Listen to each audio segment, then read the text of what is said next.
Wait. Good morning, everyone. Welcome to a new episode of Girl, Geek, and a Gay. I am Jose. Here, right in front of me, I have the lovely Jaime. Hola. And still no Megan. No if anybody Megan. has seen her, please give us a call. She's trying to skip out on her bail. No, Yeah. But no, people have been asking. This is why I don't give her cat back. Yeah, people have been asking, but yes, Megan will be back. We're hoping next week. Megan will be back. I think that's the right date, right? Yeah, Okay. it looks right. Okay. Yeah, so Wait, what? no, oh, will it? The 12th? The 15th. The 15th is the week. Oh, yeah. It's like the 18th is the Oh, week yeah, after yeah. that. Wait, yeah, the 12th. Okay. Oh, yeah. Sunday. She'll be back on the 12th. It's because she wrote the 15th, and I was like, That's like Wednesday. Oh, yeah, I was like, that's not a Sunday. No, yeah. So 12th, Yes. maybe. Yes, the 12th. I'm Okay. pretty sure that was her correction. Okay, got it. So not the 19th though, right? Not the 19th. Okay. So we're going back to that alternating time Yes. with Megan. Got it. Yes. Okay, but it's still 12th. Yes. As far as I know. Yes. Wait. Since we're on YouTube now, do I have to do the, hey, everybody, like and subscribe right down below? I mean, you did it already. But All right. There you go. See? No, I mean, but it would be nice. No, Comment. yeah, and yeah, totally. No, not all that, of course. If you enjoy us, feel free to listen and feel free to follow us, subscribe to us on. We also obviously post things on Instagram. Yeah, and if you don't, keep it to yourself. Well, you could tell us. I mean, No. be nice. Don't be like. Well, I'm not trying to be one of those people like, oh, just tell me the good things. No, but be, I'm one of be those people. realistic. I'm good with that. You need your ego stroked. Is what you're saying. Yeah, just be considerate. We're all people. We're all here just to have fun for ourselves, and hopefully you guys have fun with us. So I know I have fun with Jose a lot. 2 hours at a time. Wow. Yeah. It's mostly me doing the work. But. I mean, you're not wrong.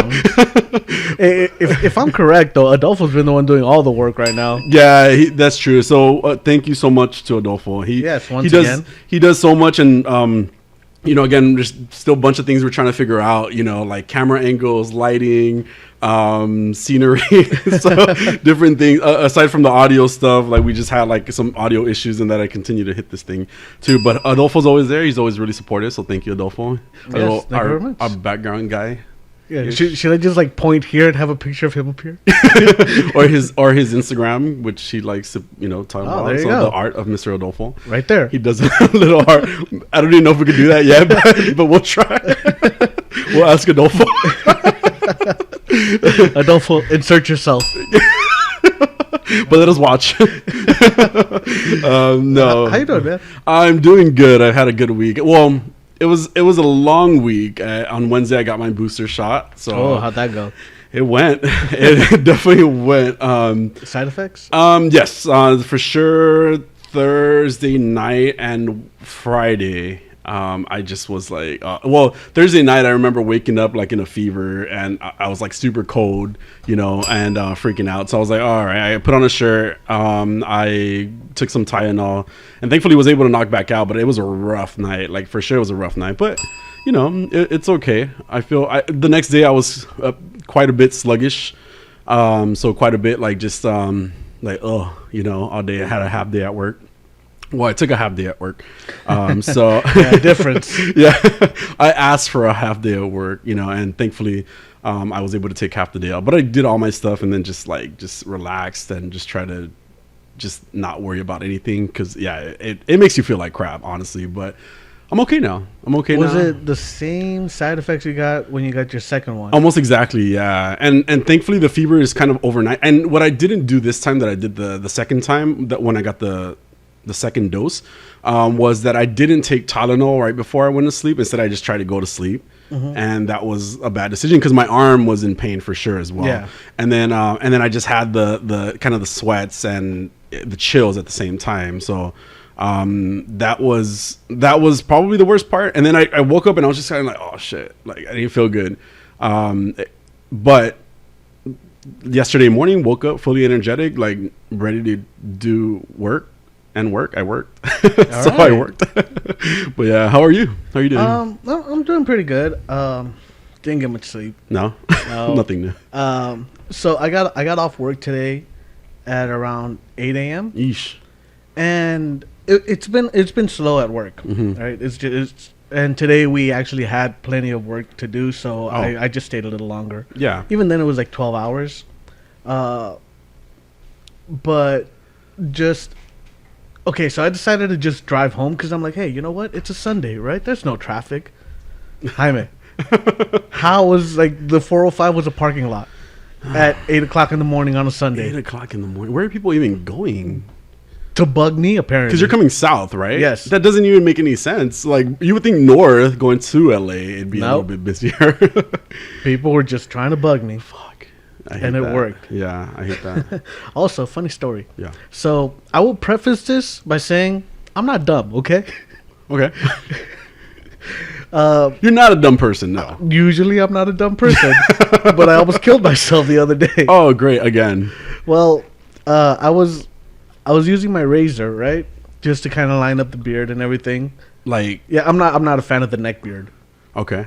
What are you trying to say? No, I'm just- You know what I'm I'm saying. letting myself fur out right now, okay? Thank you very much.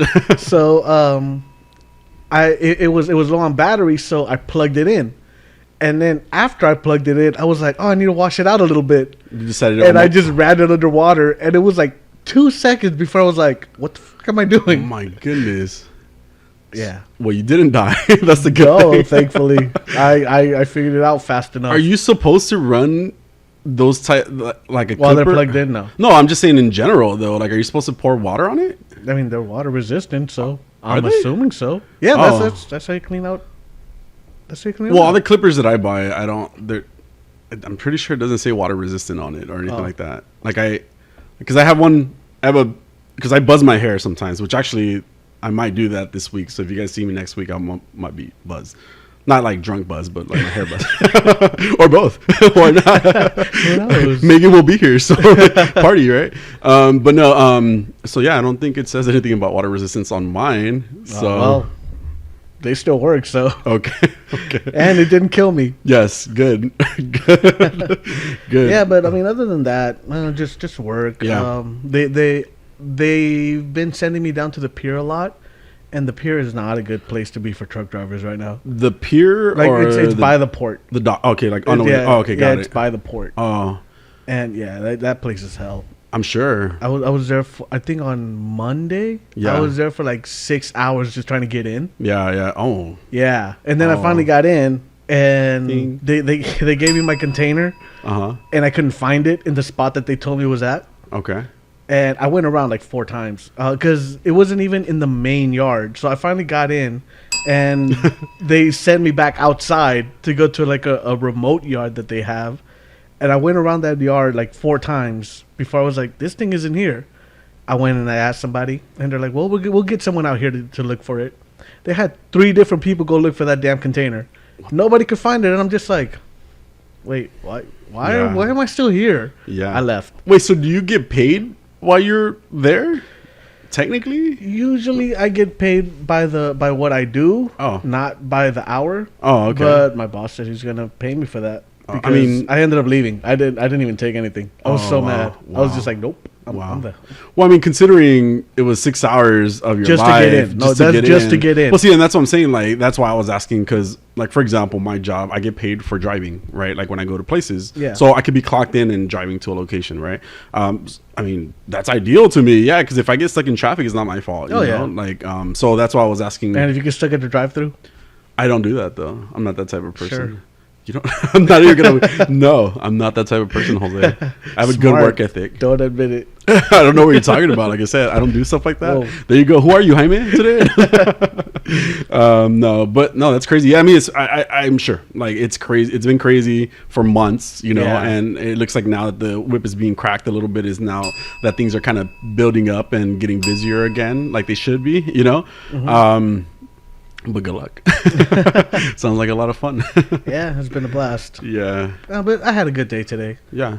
And then I was just like, all right, don't go to sleep because if I go to sleep, Yeah. I'm not gonna be here on time. I mean, Well, I went to sleep, but I still managed to get here on time. And don't say that. Don't say that. Don't say. It drives you crazy. Okay, so Jose texted Radio me. magic, okay? Okay, no. we're gonna give the reality right now. Okay, so Jose was supposed to be here at 12. Okay. And it is now 1:07. We're just about-ish starting the show. It's been about 12 minutes. So he texts me at 12:25. Well, I text him, excuse me, to ask him where he was. And he was like, oh, I'm 5 minutes away. He gets here at 12:29 and he's like, oh, I'm early. Yeah, because 4 minutes is less than 5 minutes. You're late. Because the time that you were supposed to be here was 12, and actually I was a little bit. I went to go pick up Starbucks. It was a mess. So had you been here at 12:04, then you would have been early, because Jaime wouldn't have been on time for once in his life. But yeah, you were late. I don't accept this. You can't prove it. I gave him a written warning today. He was so shocked and not at the same time. Yeah, I get it. It is what it is. I got it. It is a surprise that I never got written up at the other job. Yeah. Because I was never on time. Yeah. And to me, and we talked about this, being late is one of the easiest things you get in trouble for, but do people follow through, like, on holding people accountable for that stuff? No, I hate it. I'm always on time, so I don't know what it's like. But I feel like the day that I'm late, somebody would be like, hey, we're going to write you up because you're late. No, you write up Jose. Honestly, though, it's no way to live. Like, tardy? I am just always, you can't use that word. Tardy? Yeah. Why? It's offensive. I said it? tardy. Oh, as in late. Wow. What the heck? Wow. Where was your mind? Wow. Well, nothing new again. It's just who you are.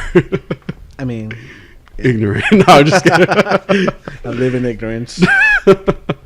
Anyway. All right. So, should we get started with the show? Yes, sir. I guess we can do that. We could start off with Doctor Who. Doctor Who, yes. And a little bit, because we kind of did touch on the Ghost Monument last episode.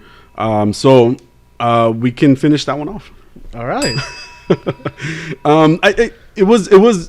I liked it. I mean, again, I feel like I like Doctor Who just in general. But I do feel like I see what you're saying about the Doctor in this series so far. Maybe she's already too knowledgeable to. I mean, I don't know how else to put it. She just seems like it's too much. I don't know. I like this episode. It wasn't bad. Okay, but last week you started off not liking it. I didn't, but I did like the ending. I also like, for example, we were talking about the we were talking about the whole how they throw in their gay moments just like out of nowhere. I'm trying to picture how. Okay, so let's say in this, I finally saw that scene where you said that the one character mentions her wife. After somebody else mentioned that their wife died, she says, "Hey, my wife too." How else would people say that? I don't know. It just feels like it's shoehorned in. Okay. It doesn't feel like that's even part of their story. Okay. Like, it really just feels like, let's just throw this in just specifically for people to realize, she's a gay character. Because the Stenza had nothing to do with her story. Yeah. In this, it just happened to come up, and she was just like, "Oh, the Stenza too," just randomly, right? Yeah. And then that's how that came up. Okay. But it didn't feel like it was part of her story. Yeah. It just felt like it was just, let's throw that in there. Yeah. And you're right, because I actually did sit there and think about, like, what does the Stenza have to do? But I even thought to myself, well, okay, are they the ones that are causing the most issue? And that's why they're pointing them out again, because it seemed like they're going to be more important. Well, at least in this episode, they weren't important, right? It went a completely other direction. But it does seem in relation to that, then the whole Stenza situation was the problem at the end of the day, right? Because there was no reason to really bring up the Stenza if that was in a previous episode.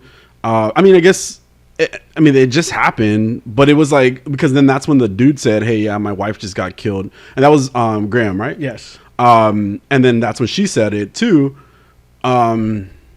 I don't know how else they could try to tie those things in there like that better. But it seems like the issue is actually the additional parts of the story. Wonky writing. Yeah, that's what it is. Exactly. It's the wonky writing. Like, why do you need to bring it up? Okay, so for instance, remember when I mentioned in the last episode about the doctor really being upset when somebody does something and then doing something that automatically nullifies that? Yeah. It happens in this episode. Uh-huh.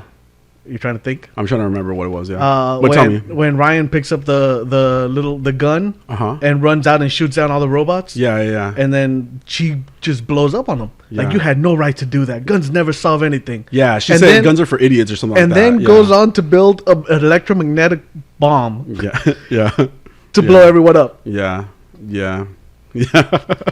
I do remember, like, you're right, and those things are just thrown in there randomly throughout the show, where it starts even becoming like too much of a, like, there's an environmental issue going on, or there's like guns are bad for you, because she literally said that at one point, guns are for like idiots or something like that at a point. And I was just kind of thinking to myself, I'm like, yeah, so those are the things that don't really have anything to do with what's going on. And again with the writing, because there is a scene with David Tennant's doctor that I remember when he's about to walk out into like a room full of soldiers where everybody's got their guns aimed at him, and Rose tells him, like, they've got guns, and he goes, and I've got the high ground, like and I don't. They could gun me down, but I'll still have the high ground. Yeah, right. And it was just a charming moment, and it was just him just going for it. But there was no speech, there was no lecture. That's what it is. Yeah, she lectures. She does. Yeah, that's what she does. And that's actually something that I'm gonna go into about the next episode. That there's that. We'll get there when we get there. They finally showed the TARDIS from the inside. Was it this episode? Yes. Okay. At the end. At the end, right? They finally showed the TARDIS from the end. And I'll start there. I don't necessarily like the design of the new TARDIS. I'm not a fan. I'm not a fan of a sonic screwdriver either. I mean, but it's a sonic screwdriver as opposed to sonic looks like a vibrator. I mean, it but then strongly resembles a vibrator. But you could look at all the sonic screwdrivers and say that as bad as that. Like, come on. Why? Just tell me how many vibrators do you have that you can compare like 4. And it looks like all of them. It looks like you just mended all 4 of them. It looks like this, okay? Oh my god. I don't. That's a speaker, by the way. It's transparent. It lights up. Okay, well, I guess you already showed it. Never mind, it's one video. Let me show it on mine too. Okay, I mean, but at least it's a sonic screwdriver or a sonic Swiss Army knife. But it's a sonic screwdriver, right? I'm sorry, the sunglasses. We agree, and I'm gonna keep pointing that out. Sunglasses were stupid. Yeah, I totally agree with that. Okay, but at least this is closer to a sonic screwdriver than like the sonic sunglasses that Capaldi wore, through the show. Okay, but I mean, agree with that. I also I do see that the sonic screwdriver is a little. It's a little phallic shape. No, and it's also a little simple looking from the outside. Like, it's just like a pure metallic color, and he has but also she just made it, like she just spontaneously made it. So maybe it's gonna take time for her to develop it a little bit more. She just used tools that she had. So it does look to me, it looks like more like it was just made, which kind of relates to it. That's a vibrator. And look up another sonic screwdriver. You can also post that on Instagram. We will. Show me another sonic screwdriver. Okay. And let's prove the point that they're all vibrators. Why don't they just call it sonic vibrators? They're sonic. They vibrate. That looks like a vibrator, and it has Look at the difference. No, it's fancier. That's the difference. It's a fancier vibrator. It has that little part that tickles you in a certain place. Anyway, this has been Vibrator Talk. Yes, we've educated you about vibrators that Jose is really knowledgeable about. I don't like the inside of the vibrator. Look at that. You don't like the inside of the vibrator? That actually looks pretty cool, though. I'm sorry. Well, of course you'd like it. Wow, you act like you don't own 4 of them, like you just said. But that one looks better. Is that what it comes out to be later on? Sure. Spoilers, jerk. Wow. Anyway, so we sonic screwdriver. TARDIS now. Well, we're talking about TARDIS. I don't like it. It like there's too many rocks, like formations and crystals. Like I didn't get it because a lot of what I've seen, of people are into crystals now. That's cool. Nothing's wrong with that. You could have had some in there. It just didn't have to be a whole cave, like a whole crystal palace. It was even like, Superman's like fortress, that shit, it was all that. Like, I mean, you could have made that the centerpiece. Like there's something going up and down in the background, which is, what is that? The engine? I don't know what to call it. Yeah, sure. But everything was like a rock formation in her TARDIS, and I didn't like it. I didn't like the design. It was a little too primitive, maybe, considering it's a TARDIS. It's futuristic. Yeah. But then again, I feel like they're playing nod to what's going to happen in this episode because they even kind of bring up the timeless child. And I know about some of this stuff already because I've seen spoilers already. I feel like they wrote this in because it sounds cool and completely forgot about it until they realized, oh, we should do something with that a season later. What was that? The what part? The timeless child. Oh, okay, really? Yeah. Well, they made it seem like it was going to be like a big focus, like for the the show. But like you feel like it was just added on. Well, like I said, it's brought up in episode 2 of her tenure. Mm-hmm. It's not brought up again until the penultimate episode of their second season. Oh, that's weird. Especially because you would think they brought it up like it's gonna be like that building up to that moment. Oh, disappointing. Well, I guess I'll find out. One of the issues that I do have with every single one of these writers is the tell not show part of it. For instance, when she's she basically just reads you the script at one point when she's reading off of the ground, like everything that happened about the stanza and everything. She's just reading it off of the ground, and we're sitting there watching her read it, as opposed to being shown any of it. Yeah, that's a good point. They could have just had like a clip. So much. It's just so much exposition of a character just standing there telling you something, and it happens in episode 1. It happens in episode 2, and it happens in every single episode. Yeah, where a character would just stand there and just talk to you, right? Instead of showing you what's going on, right? Like they're just telling you a story. Yeah, they're these the main, I guess, monster things that were in this episode was that supposed to be like those the scarves, or bandages? Because I thought it was the stanza. I thought they were going to go back to the stanza, and then they had the bandages, which end up being like telepathic or can communicate with people and talk. But then it was just kind of like they just got blown up at the end too, and it was like they were over. But it's like they were just meant to set up a future episode or something like that. But I did like that scene though, like, or at least what she told him to do. Hey, like, because she was gonna blow them up. Yeah, like you said, she doesn't do that. Yeah, of course. And then she creates a whole group. I mean, I enjoyed the episode. I like that. What I do like is that there's at least little details that they're trying to add. But I see what you're saying. It kind of gets mixed up and confusing when you're doing one thing but you're saying a different thing. But also like trying to tie in previous episodes. Capaldi's season didn't really do that. They would just jump from story to story with the same characters. I'm not like a huge fan of like a lot of the characters. Well, like for example, what's his name? Ryan and Yaz. I mean, they're just there, you know.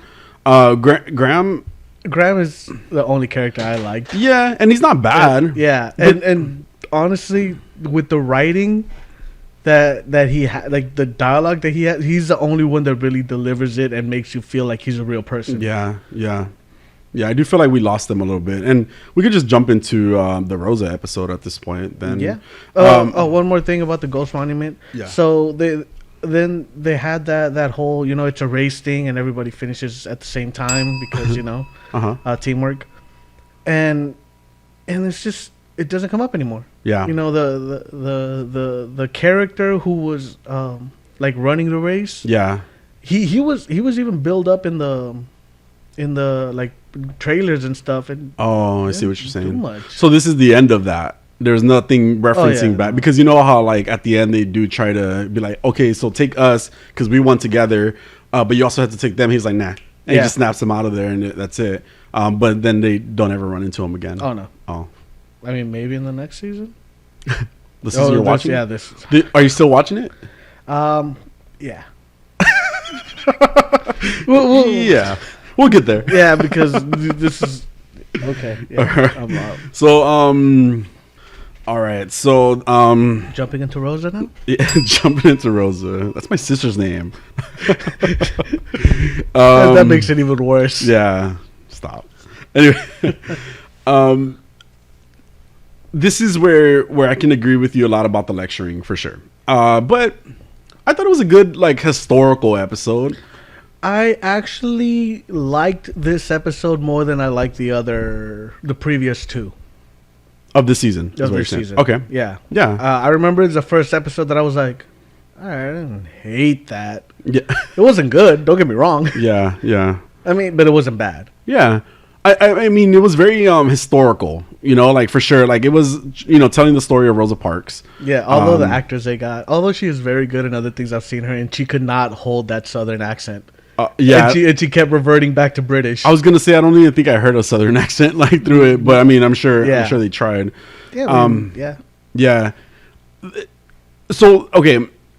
And I like this episode because of the history behind it. And the thing is at the end, just jumping right into the end, is that they then tell us like the whole everything about Rosa Parks, right? Yeah. Like what she went on to do and everything like that. And it was very lectury. Mm-hmm. And that's where I do remember even thinking to myself, I'm like, damn, they're like sitting there telling you like, this is like the moral of the story, essentially, you know, is what we're telling you. And so I can see where people were like, okay, why am I here, like hearing a moral, essentially, you know, of this story. It's like you're not smart enough to figure it out on your own. So let's tell you exactly what just happened. Exactly.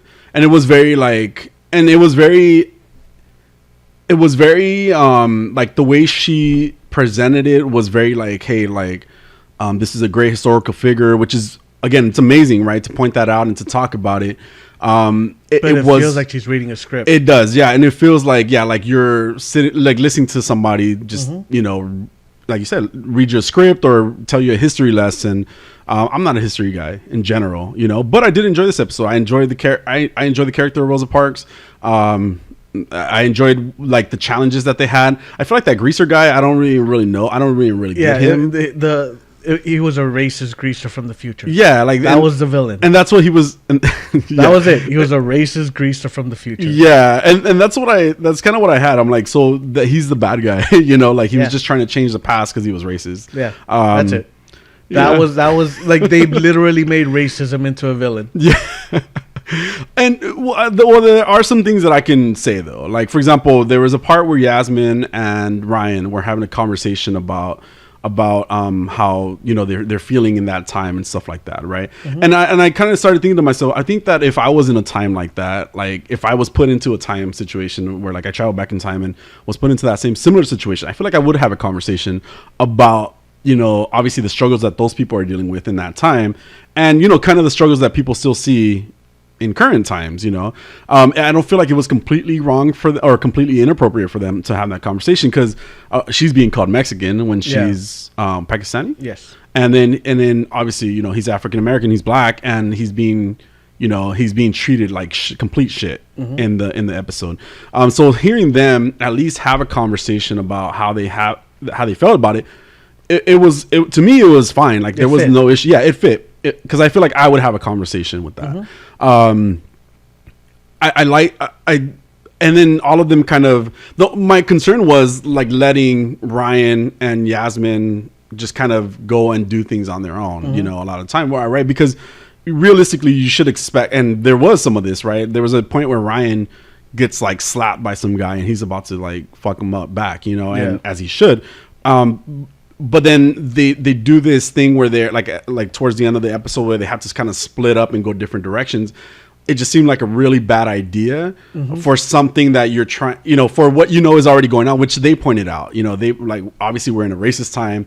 This is what just happened with Ryan. He got into a really bad situation with this one random person for trying to hand him back a handkerchief. Yeah. And they just like, okay, let's split up.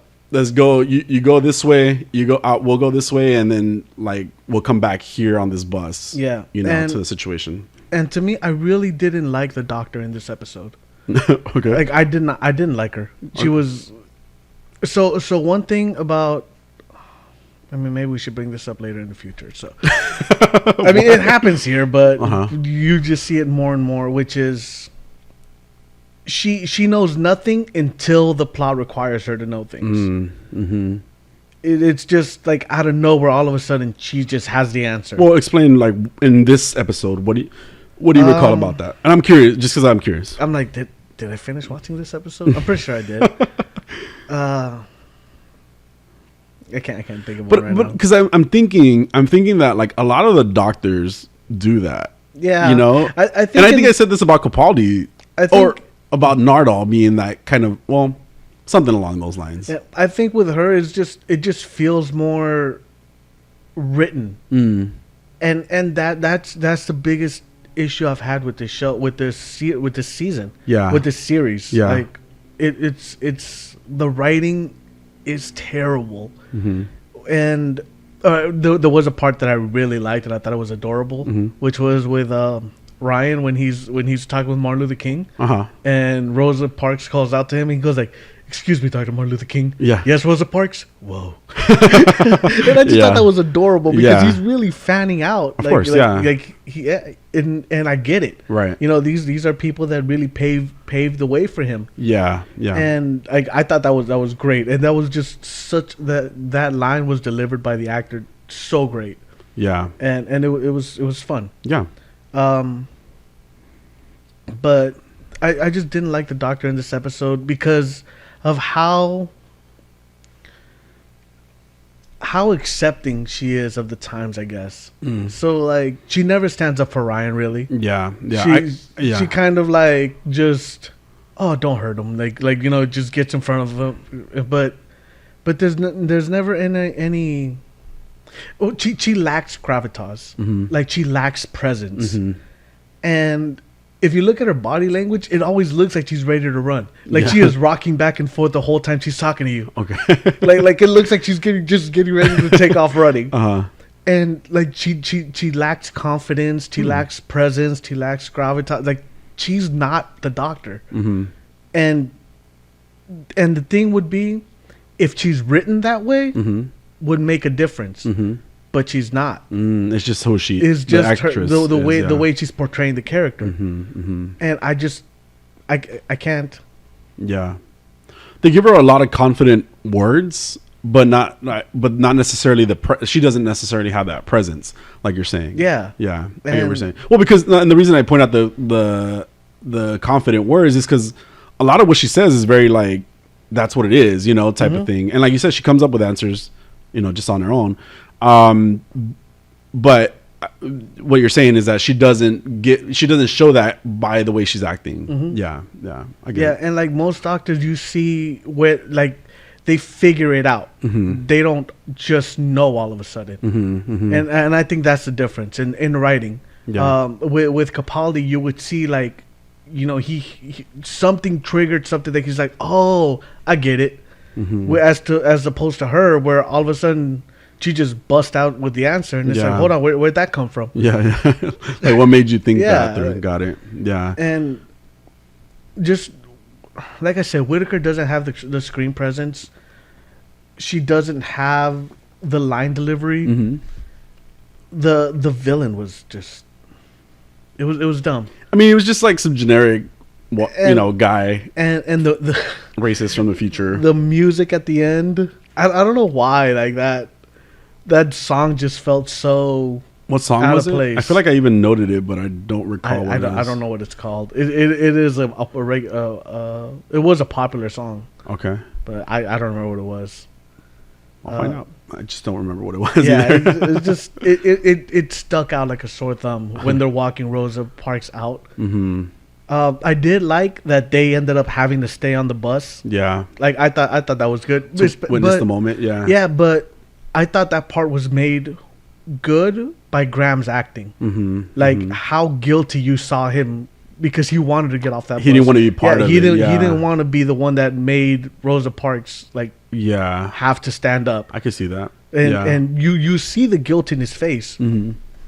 The doctor doesn't look that way. Yeah, well, she was looking down a lot, like just But she's looking down a lot throughout the whole episode. Like her demeanor doesn't change. that's just who she is. Yeah. Yeah, I don't know. I mean, I still don't know how I completely feel about her, just because I haven't seen as much as you've seen of it. Yeah. So, and again, this episode to me was pretty good. You're right. The bad guy was very generic.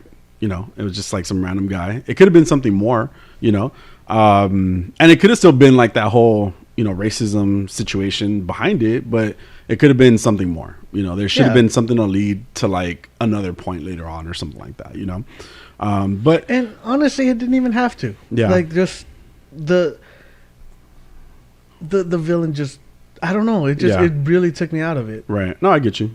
Like it could have been a standalone episode. They've done generic standalone episodes that were good. Like they had the Madame de Pompadour episode, the girl in the closet. I mean, the girl in the fireplace. No, I don't remember. David Tennant. It was David Tennant's era. Yeah, no. That's a really good episode. Well, it's been so long since I've seen it, but I believe you. Yeah. Or the Shakespeare episode. Like those are all standalone episodes. Yeah. And they're good. They're fun to watch. Yeah. Like they don't need to be part of a bigger story. That's true. It's just here. I didn't hate the episode. Yeah. But I did have my problems with it. Yeah. I want to see it. Obviously the rest of it, right? Just to see what else comes of her. I do see the little issues here and there with the writing for sure. Like I don't want to be lectured every episode, and so far, well, at least even this one, it wasn't so much of a lecture; it was more just like a history lesson, which is cool. Nothing's wrong with that, but it was just like, oh, like okay, like she's like a teacher, and she's telling you like the grand story of what happened without like what you said, without just like kind of letting us know. I mean, we already know history, right? Some of us already know history. Now, if you don't, and that you value that, then great. But it's just, if we know that what the outcome and the times and stuff like that, it doesn't have as much of an impact as what it could have. And I think that you didn't even need her doing that. You could have easily done that montage of like news reports and like like show us, stop telling us. Yeah, that's a good point. That's a really good point, and that is a really good point, because you're right. It's a lot of telling us for sure, especially in that last few minutes of the show. Yeah. But yeah. So I'll catch the next episode to sometime this week, and next 2 episodes, and we'll see where we end up with that. All right. I don't know the next episode. You don't like that next episode? Let's move on. Okay. So what are we jumping into now? Well, you know what? I was looking for news and didn't get as many. Okay. But I mean, let's do what we got. Let's do it. I'm just here to listen. I actually don't have. I have pretty much nothing. Okay. Oh no. There's been some casting news in the voice of Superman. John Krasinski will be playing the Kryptonian in the Super Pets animated movie. Okay. Wait, really? Yes. I thought it was going to be a TV show. I thought there was going to be a TV show too. Wait, Superman, not the dog. Not the dog. Oh, got it. That's why I was confused for a second. I'm like, wait, wasn't it somebody else? Wasn't it The Rock or something like that? Is it The Rock that's his voice? The Rock is going to be his Crypto. voice. Yeah, and then we also got Kevin Hart. I'm sure we have Kevin Hart. Yeah. Okay, so I saw something today that I think explains why I'm not a fan of The Rock, for example, Kevin Hart is another person who I'm not a fan of. It's because they play the same character in every movie that they do. So I can see that. Yeah, so I think that's really at the core of what the issue is for me, right? Like it's never a new character; it's just themselves. So they're to you what Aquafina is to me. Sure. Yes. I guess. Because Aquafina is Aquafina anywhere you put it. And that's a good point. Yeah. Except now. But you like Aquafina, right? I do like Aquafina, but also I haven't been overexposed to Aquafina either. Like I've seen Aquafina in 2 movies that I've seen, right? One of them being Crazy Rich Asians. She's really good. She's terrible. Oh my God, I couldn't stand her in that movie. But I like the movie. And then she played Katie in Shang-Chi, right? Yes, but you also seen her in that Last Dragon movie, Raya. I didn't see her. Well, I mean, you heard her, which that's kind of worse. But again, it hasn't been decades of Aquafina, has it? I mean, I guess It hasn't. It feels like it hasn't. It has not been. No, that doesn't. Okay, so we can say 3 movies, all right, of Aquafina that I've seen, that I've been. Well, Shang-Chi being the one that I'm the most into. I liked her in Shang-Chi, yes. and I didn't. Which, by the way, her character was a little bit more subdued later on as well. She wasn't so over the top. She was very Aquafina. She was not. She was not. She chilled out a little bit towards the end. It showed growth. But I liked her in that, and I also did like her in Jumanji 2. Jumanji 2. Which you haven't seen because The Rock is in it. Okay, that's why I have. Oh, yes. Okay, yeah. Because, again, he's the same. Okay. And Jumanji, okay, since now you brought up Jumanji. I love Jumanji. The idea, the stories, right? I liked Jumanji, the first one. I liked Zathura being the world of Jumanji, right? And I feel like I thought I was going to like Jumanji, Welcome to the Jungle? Welcome to the Jungle, okay? The only person that I liked in that movie was Jack Black. Jack Black? Yeah, Jack Black was great in it. He was great in it, right? Because I felt like he was the only one He was playing. He was the only one acting. Exactly. He was the only one playing a character that he was. Yeah. He was a teenage girl. Yep. He was playing a teenage girl. Okay. Rock was not the same like nerdy white kid that he was supposed to be. Kevin Hart was not even the jock. You know, like, dude, okay, this is your opportunity to kind of show that you're not just like this loud, boisterous, you know. But see, in Jumanji 2, it was a little. I didn't see Jumanji 2, so I don't know. It was a little different because Kevin Hart really does act like Donald Glover, which is really fun to watch, actually. And Aquafina is acting like Danny DeVito at one point. And again, I really enjoyed Aquafina as Danny DeVito. I don't know who these people are in the movie. You don't know who Danny DeVito is? No, I don't know who the people are in the movie, though. Like, I don't... Aquafina is a video game character, and Kevin Hart is a video game character. So Danny DeVito, though, is the one that gets sucked into the game and becomes Aquafina. Yes. Okay. And Donald Glover. And Donald Glover is... I mean, not Donald Glover. Danny Glover. Okay. And he becomes the Kevin Hart character. Yes. Okay. Yes. Okay. But... yeah, I mean, see, and that already kind of bothers me. Already, you saying that, because the reason it bothers me is because I feel like a lot of, well, and I don't know what the other 2 characters are. Is The Rock the same kid from the first one? No, The Rock actually starts off as Danny DeVito. Okay, so and I think a part of the adventure in Jumanji and Zathura was that they were kids, right? And there was obviously, in the first one there was the adults, but they were both infected. They're both affected by the game in a different way during their time, right? And I feel like that's what like you could have done that. You could have done that with Jumanji, Into the Jungle, right? You could have had whatever that movie that I watched one time. You could have had that. You could have had The Rock playing a kid who was insecure, and been able to show something different. But no, it was The Rock, and it was Kevin Hart. And again, Jack Black. I'm not even a huge fan of Jack Black. I'm not into comedies. I think that's a lot of what it has to do. He's in a comedy. He's in comedies, but right? I mean, I don't know why. I'm just not that person.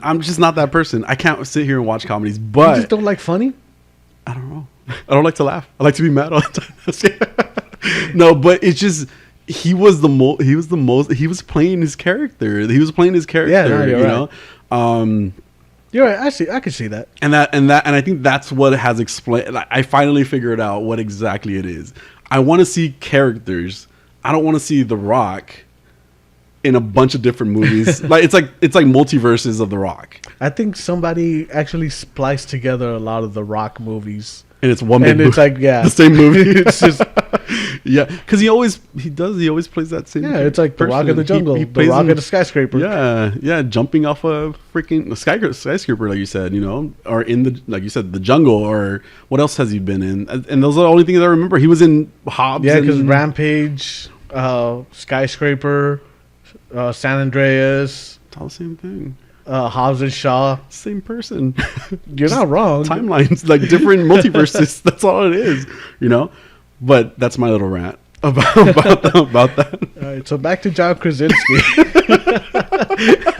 All that just from John Krasinski. It has nothing to do with The Rock. Okay, I'm good now. I'm just picturing Jim. I'm just picturing Jim No, doing because the. There was a correlation because of the dog that The Rock plays that led me to Jumanji. No. Anyway, go. I love watching you do mental gymnastics. Go. So John Krasinski. That story's done. That he's just Superman? That was it? Yeah, he's just Superman. I told you it's been a slow two news weeks. Yeah. I'm still hoping that he's gonna be Mr. Fantastic. Everybody's hoping he's gonna be Mr. He'd be John great. Krasinski's just he's a gem. Yeah, he is. Honestly, he is. Yeah. I haven't seen The Quiet Place 2. I saw it. Is it good? I thought it was good, but then again, that's just me. I've been wanting to watch it. Yeah, I mean, he's really not enjoyed the first one. But to be honest, he's not really in the movie. He's not. Yeah. I assumed he wasn't in the movie at all. Yeah. Oh, because he died. got you. But he wrote the movie and he directed it. Yeah. All right. So Around the World in 80 Days. Have you seen the trailer to this? No. No. Mm-mm. David Tennant as Phileas Fogg, and Abraham Coma as Passepartout. No. It's. I haven't seen the trailer. Have you watched any of the iterations? I don't think so, to be honest. No? Wasn't there a Jackie Chan one? There was a Jackie Chan one where Jackie Chan plays Passepartout. I don't remember who played Fogg, but there was also a Cantinflas one. Oh, really? Like back in I think the 70s or the 80s. Cool. Yeah, also really good. Yeah. And Cantinflas plays a Frenchman. Which, yeah. They just grabbed the foreigner. I mean, you know what? That's Spanish is close enough. I think he played like Chinese people at one point too. Yeah. Very versatile. Yes. But it hasn't even aired yet, and it's gonna be airing on PBS. Oh, PBS. Yeah, I know. Is there like an app for that? I don't know. Oh, come on! I'm not signing up for anything else. That's it. But it's already been greenlit for season 2. Wow. Oh, so it's gonna be a series. Mm-hmm. Yeah, it's a series. Okay. But so it hasn't even started, and it's already gotten a season 2. Okay. But they're also talking about making another Jules Verne novel into a series, which is Journey to the Center of the Earth. Wasn't there a Disney movie about that? There was. Okay. I think The Rock was in it. And that's the first image that flashed in my eyes was The Rock, of course. That's why I was like, anyway. He also did Journey to Witch Mountain. Is that what it's called? Yeah. Who knows? They're all the same movie. I wouldn't even know how to differentiate between all of them. He's just the same person. There's probably 2 kids. Wasn't he like a tooth fairy or something too? He was a tooth fairy at one point. Oh god. Okay. All right. Spider-Man. So Tom Holland was talking about how this might be it for him, and he doesn't see himself playing Spider-Man for the rest of his life. He wants to go out and do other things. Okay. And it seems like Disney was just like, nah, bro. Oh. I don't. They're already saying that they're planning another trilogy with Tom Holland as Spider-Man. Oh wow. So, yeah, they're not letting him out. Man, so the only thing that's it's kind of Sony, I guess. Oh, yeah. The only thing that's kind of discouraging about that is that I still I want to see Miles Morales. I want to see Miles. We all want to see Miles Morales. Gwen, Spider-Gwen. I know that's kind of far-fetched, but I like that character a lot. So that I don't know, but. Oh, were we gonna talk about the trailer as well right now? I was gonna at this point. Yeah, we could jump. Wait, if you're not done with that, finish. Well, I was actually just gonna bring up. Did you see the interview with him and Zendaya? No. Well, they were talking about because there's a height difference between them. Oh yeah. I think he's like 5'8" and she's 5'10". Okay. And they're talking about this scene that they do where they have to. Like he's carrying her, and like he's supposed to land and like put her down gently and take off, but because she's taller than him, like her feet would land first. Oh my god! And she was like, I was the one practically catching him. So like they kind of recreated it. She's like basically holding him up. He's like, it's kind of nice for once. They're adorable. Yeah, they are. I like Zendaya a lot too. I do too. Yeah. I've seen. So you need to send me these clips every time you see them, because like otherwise I'm gonna be like. Or I could sit here and describe them for you. Okay, yeah. Just like I have to do it for the audience. But anyway. then I want to watch it. Well, then So you send go it to back me. and watch it. I'm gonna forget. Anyway, Oh, so you good there? I'm good. What the hell happened? Did I flinch? Or okay, anyway. The Into the Spider-Verse, the little clip we got. Yeah. I mean, little. How long was it? 2 minutes. Okay, it's not bad. It was like a trailer. Yeah. Okay. But it was a clip of the movie instead of just like a a little trailer. Yeah. Wait, was it a clip of the movie though? Because it did feel like kind of. Well, I mean, I guess it could be. I mean, it could be in the movie. We don't know. Yeah. It was a teaser. So he's clearly older in this, right? Yeah. Like it wasn't. I wasn't just imagining that. Because a lot of what they made it seem like is like he. It's like it was just like a continuation right after the movie, and I don't remember him looking that old or looking older in the like right when the movie was over. Do you remember? I mean, I would imagine that it has to be pretty close to when the movie was over because he's listening to the same song,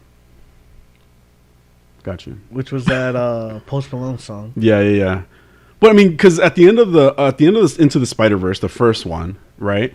But yeah, because she looks older. She looks older. He looks older. Like I feel like it's probably like maybe 2 to 3 years, maybe 2 years in the future. I guess he just really likes that song. Because he did look like well maybe, but also I mean maybe. But I'm trying to kind of paste it together essentially in my head, right? Because the way they're making it seem is like right after the events of Into the Spider-Verse is where this takes place, but at the same time. Like so, there's that kind of that clip at the end of Into the Spider-Verse where With Miguel O'Hara. No, you can hear Gwen Stacy talking, and then Miguel O'Hara as well. Like, but that's like a separate clip. But then in this version of it, he looks older to me. Maybe the animation just got better. I mean, he looks older though. I mean, I'm just saying he looks older. Like he looks taller. I don't know. It's an animation. 13-year-olds have growth spurts, okay? She also still does have the similar haircut though, so that's the only thing that like maybe it's just right after. Anyway, I'm overanalyzing. That's just what I do though. But I did like the clips like of what we saw. I'm like, dude, I was so stoked and so excited to see Miles and Gwen Stacy kind of come back as Spider Totem. I just wonder what story they're gonna pick on. Like, I'm really excited to find out what story they're gonna try to. I don't know, but I mean, we know we're getting. Wait, what's it called? What's what? The new movie. I was trying to Google it right now. I've totally forgot Across the Spider-Verse is what it's called. That. Yeah. So yeah. more universe jumping. Yes, and they kind of show that. Well, yeah, because we're getting Miguel O'Hara Spider-Man. Right. 2099. 2099. Yep, Spider-Man 2099. So and also I was watching somebody else's YouTube channel. I can't remember. I think it was Emergency Awesome is what the channel was called, and he kind of pointed out that when he first jumps into the universe, that it looks like he jumps into like India, or a version of like the Spider-Verse that's in relation to India. It looks like India a little bit. Mm-hmm. And he was trying to get people to translate for him because there's like specific text that you see in there. But it kind of looks like that, and then they jump again forward to a different dimension or a different multiverse, which looks like it ends up being Spider-Man 2099's version of the future, or excuse me, of his world, you know, which is cool. I was really excited to even think about Into the Spider-Verse originally, because when I got really into Spider-Man, I would say in recent times, it was during the Edge of Spider-Verse stuff, or it's like the whole Spider-Verse thing that was going on, and there was like a family of, I don't know what to describe them as besides like vampires. That's what they remind me of. They're called the Inheritors. Did you read this story? No, I did not. So actually, that's when Gwen Stacy was first introduced as Spider-Woman. It was on the Edge of Spider-Verse. Spider-Gwen? What did I call her? Spider-Woman? Well, she doesn't go around saying I'm Spider-Gwen. No. She's logically Spider-Woman. I mean, but they have a Spider-Woman. Well, she becomes a Spider-Woman character. Well, but also it's a Spider-Verse, so it's like it's a multiverse. Okay. All right. Yeah, sure. Continue. She doesn't call herself, because she even ends up becoming like Ghost Spider or Spider Ghost, something like that later on in other series as well. Okay. but yeah, Spider Gwen. So that's where she was first introduced. Yeah, and so they had that one. They had Spider-Man Noir, like a short, like clips of I'm pretty sure I still have these comic books as well. Somewhere, I'm not really sure. It might be in my storage unit, but it was. So there was a family of vampires that were going around. They were killing what they call spider totems. So the spider people, they're killing them in different dimensions and absorbing their power. I don't remember why specifically they were doing it. I think they were just like, because that's just what they ate. Yeah. You know, they were just hunting them down across different universes. Just reminds me of that Jet Li movie. The one? Yes. Yeah. Yeah. Where, yeah. I like that movie. Yeah. I hadn't thought about that movie in years. It was such a 90s movie. Was it a 90s movie? Yeah, it was such a 90s movie. Maybe early 2000s? Maybe early 2000s. It reminds me of even like Demolition Man and stuff like that. I love Demolition Man. Me too. I did like that movie a lot. I haven't seen it in years. And the three shells. Still trying to figure out how they work. That was a good joke. It's so confusing. We're probably in that time now. We don't use three shells. Well, I mean, when all the toilet paper went away, I was totally looking for shells. That's what the shells were for. That's funny. No, but so I'm hoping that they kind of pick up on that. But that would also require Spider-Man, the Ultimate Spider-Man. Was it called Ultimate Spider-Man? The one where Doc Ock takes over Spider-Man? Yes. Ultimate? No, he wasn't Ultimate. He was Superior. Superior yes, Spider-Man. You're right. That would require Superior Spider-Man. I love Spider people. I like it. I like Spider-Gwen, just so cool. Like, her design is so awesome to me. I like seeing her. I love that we got to see her in that first movie, and I just want to see what else we get from it. I'm so excited. I could tell. Yes. I was really into it. I was really into the Edge of Spider-Verse though. Like, I started buying like even stuff that I had missed, like Superior Spider-Man like series and stuff like that too. Just because I was so into it. It was really confusing though, the Superior Spider-Man story, because Doc Ock ends up taking over Peter Parker's body, but I wasn't really sure how. Like, and then where was Spider-Man? Because he ends up coming back. Yeah, you know, as Peter Parker and Spider-Man. It was just basically a suppressed consciousness within him. Is that what it ended up being? But and then they almost made it seem like he was just completely dead at a certain point too. Dude, like Superior Spider-Man did some fucked up things, especially to like Felicia Hardy. Yeah. The cat, Black Cat. And dude, she was pissed. Like when Peter Parker came back, she was like destroying stuff. Like she was upset, like crazy upset. But I mean, it was understandable. Yeah, because they did something similar in making you think Peter Parker was dead in Kraven's Last Hunt. Oh, okay. When I was just like, I don't know. But when Kraven becomes Spider-Man, and he kills Spider-Man, and he becomes Spider-Man. Really? Yeah. Oh, crazy. And then that's really dark, though. Yeah. If spoilers to anybody who hasn't read it, yeah, I'll give you a minute to fast forward. Do you want to read this? I mean, no. Yeah. I mean, I'll probably look it up afterwards. But go ahead. At the end, Kraven's just like, he decides that he's done all, like, he's already hunted the best, and like he has nothing left, so he just Kurt Cobain's himself, basically. Oh shit! Yeah. Crazy! Wow. And that's then crazy. Spider-Man, like Peter Parker, just crawls out of a grave. Fuck it. Yeah. This was another thing that was really interesting about Into the Spider-Verse, though, is that it started it showed more how spider people came to be, right? Because essentially, right, and we saw this Into the Spider-Verse, the first movie. Sorry, I meant Edge of Spider-Verse. There's so many. Yeah. Anyway, it showed how we went from like Peter Parker to now Miles Morales in the movie, right? In the comic book, the main Peter Parker, or one of the Peter Parkers, it's like a dual spider totem. Like they're dual spider totems, but one of them is locked away, and one of them is Peter Parker, right? Yeah. The one that's locked away is a Spider Woman, or her name ends up being Silk, but she's locked in like a basement, and she can't come out. Yeah, she can't be herself because there's already a Spider-Man in this universe. So she goes through like most of her life living in this basement. She's being held captive. I don't even remember by who. I feel one of the animated series did that storyline. Oh, really? Probably. Yeah, Because I it introduced. vaguely I remember think her name that. was Mindy Moon or something like that too. But she was Cindy Moon was her name. She was. Oh, was that her? Silk. Yeah. So Cindy Moon. So she was a Spider Woman or Silk from the. It says Earth 616. So.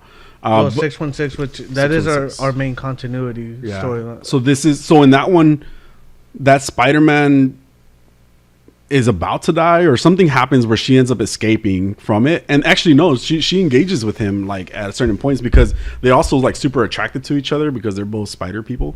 And for some reason that draws that's them how that to each works. other. But Cindy Moon was actually a really I have a few of her comic books too, and then I got really into the Spider Woman stuff at a certain point, which is what was her name?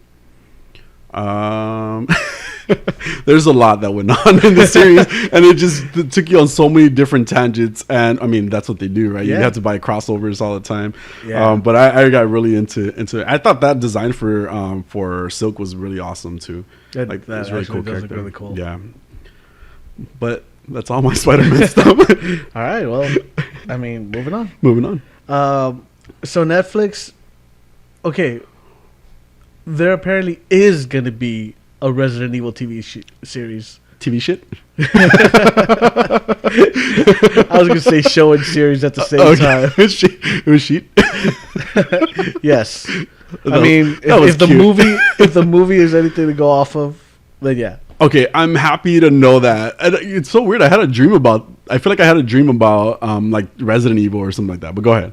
I want to hear about this dream. No, it was just more along the lines of like how disappointed I was. But then it ended up being a series anyway. So it was Yes, weird. is completely set apart from the Welcome to Raccoon City and from the Wes Original- Anderson. I don't fucking know.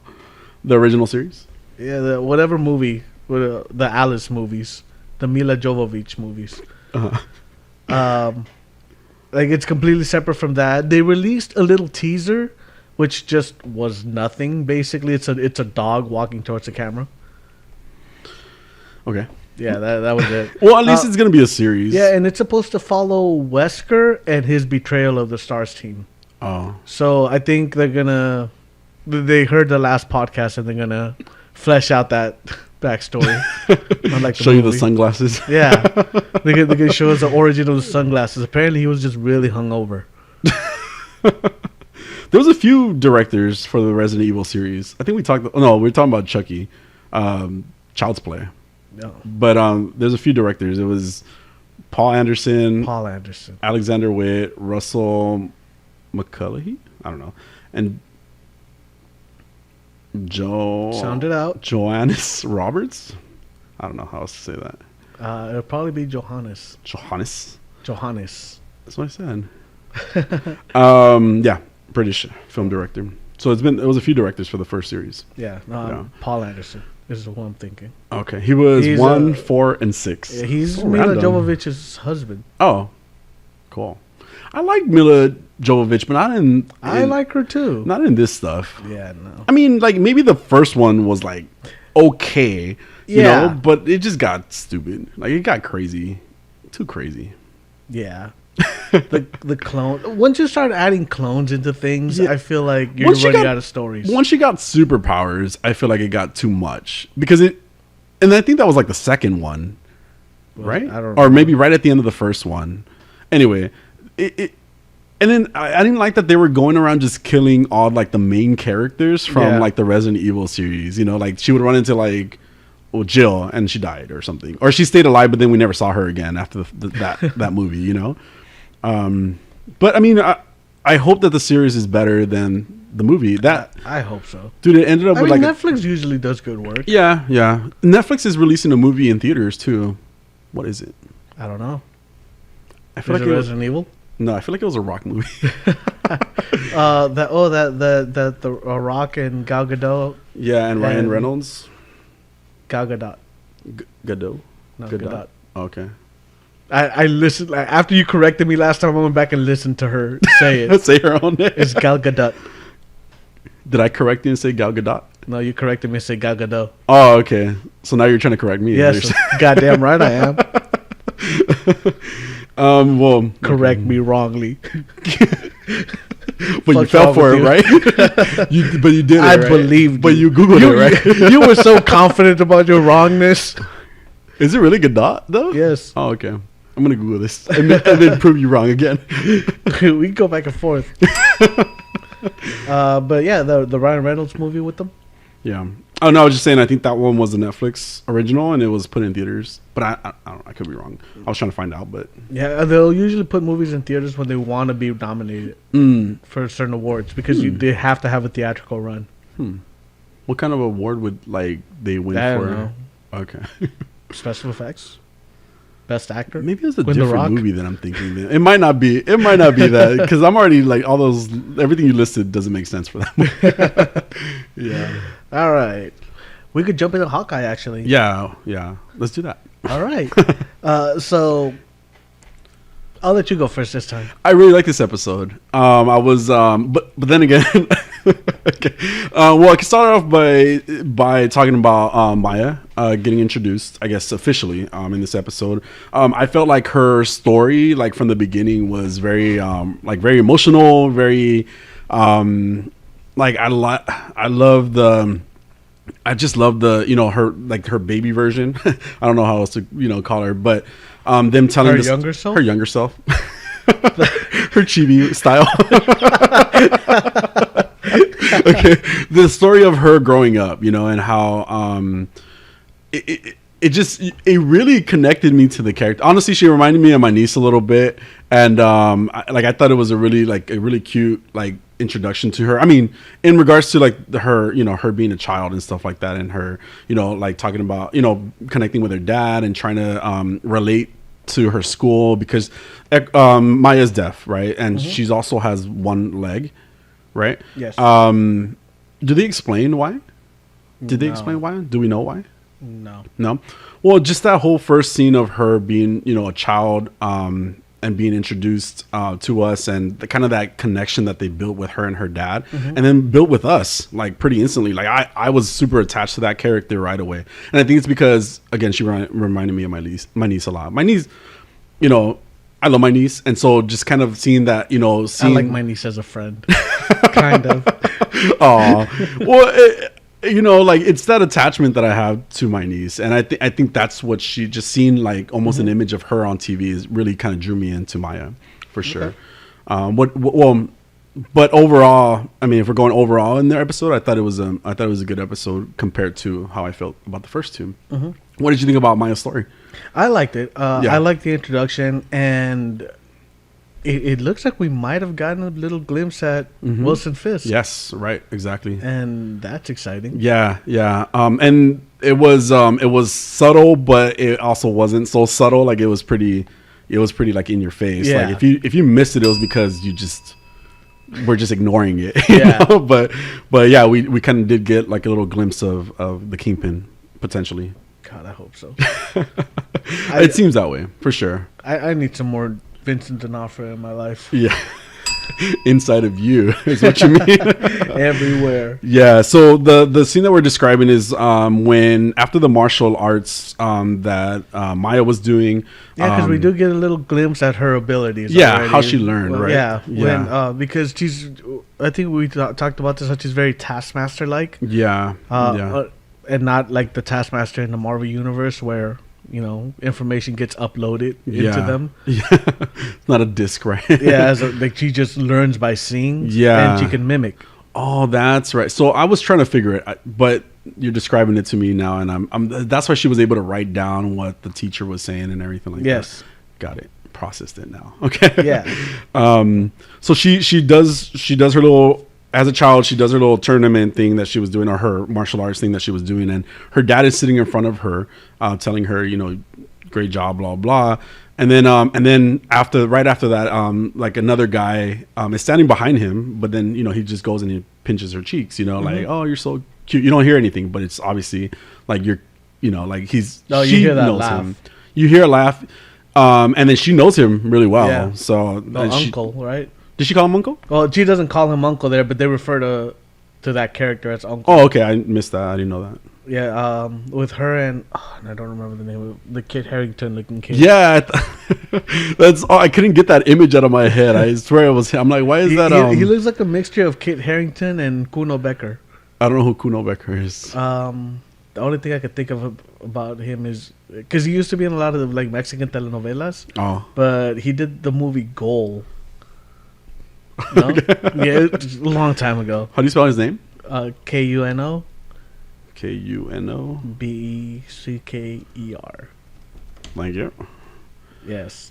Oh, okay. I can see that. Yeah. So I just see him as a mixture of Kit Harington and Kuno Becker. Yeah. Except and then smaller somehow because Kit Harington Harington's is smaller. Yeah, he's not a big man. He's not. He's very tiny. Like you could tell in Eternals, you can see how tiny he was. You know, but. You were really paying attention. I mean, that's not what I'm talking about. In fact, maybe I should look into this. But I mean, but you're right. Like I was like, hey, that's Jon Snow the whole time, you know? Because I didn't get the guy's name. I don't even know what the guy's name is at that point. Yeah, they've given it. Yeah. Yeah, but I don't remember what it is. Yeah, leader of the tracksuit mafia. But yeah. So they and then they even showed like Ronan killing, unfortunately, Maya's dad, like when she's already older, and there was that huge emotional scene. That scene was so good, dude. Like that whole beginning scene of the episode was so good. I was really, I was like, I do good emotional about stuff, but it was like that emotion tied to Maya, and then that emotion tied to like even her dad dying in that moment. I was like, man, they did that really great. And for that matter, moving on to like the Kate Bishop and Hawkeye, that action scene was actually pretty good. What'd you think? The beginning action? Yeah. Oh, that was the one I was telling you that they released in that extended clip. I don't remember what you're talking about. No, because I was like, hey, did you see that when they released that Disney Plus Day? Oh, okay. And I was like, did you see that Hawkeye thing? And you're like, yeah, I saw it. And I was like, oh, it's really cool. And you're like, oh, I guess we did. I didn't see it. It was that scene. That whole long take. Oh. That I just thought was so well made. Yeah, it was so cool to watch. Plus, it was the fight with her and Hawkeye was fun. Mm-hmm. Because, again, like she was able to just mimic him. Mm-hmm. And when she just gets rid of his hearing aid. Yeah. Well, she was telling him, "Hey, like you're better off without it." You know? Yeah. It was cool. Like I liked everything that happened in that scene. And I do have to say that I feel like the reason I like Kate Bishop a little bit more was because I couldn't hear her. They kind of played that up, by the way. Like like. I'm totally Hawkeye in that moment. It's like I just don't want to hear you for a while. Because he totally just turns down his hearing aid at some point. Yeah. Like, it's broken. No, but later on after he gets fixed, because he's looking right at her, and you can still, she still sounds like the grown-ups in the Peanuts, just womp womp womp. And then like he turns it up, and then he asks for water or something. Yeah. He can't be bothered by her, and I think I feel him on. But again, that's the point. I guess I get that's it. how the character is written. Mm-hmm. And Megan totally agrees with you on this. Thank God. Yeah, she hates Kate Bishop. Okay, Megan. Well, if you're listening, which you're not, listening. which you're not.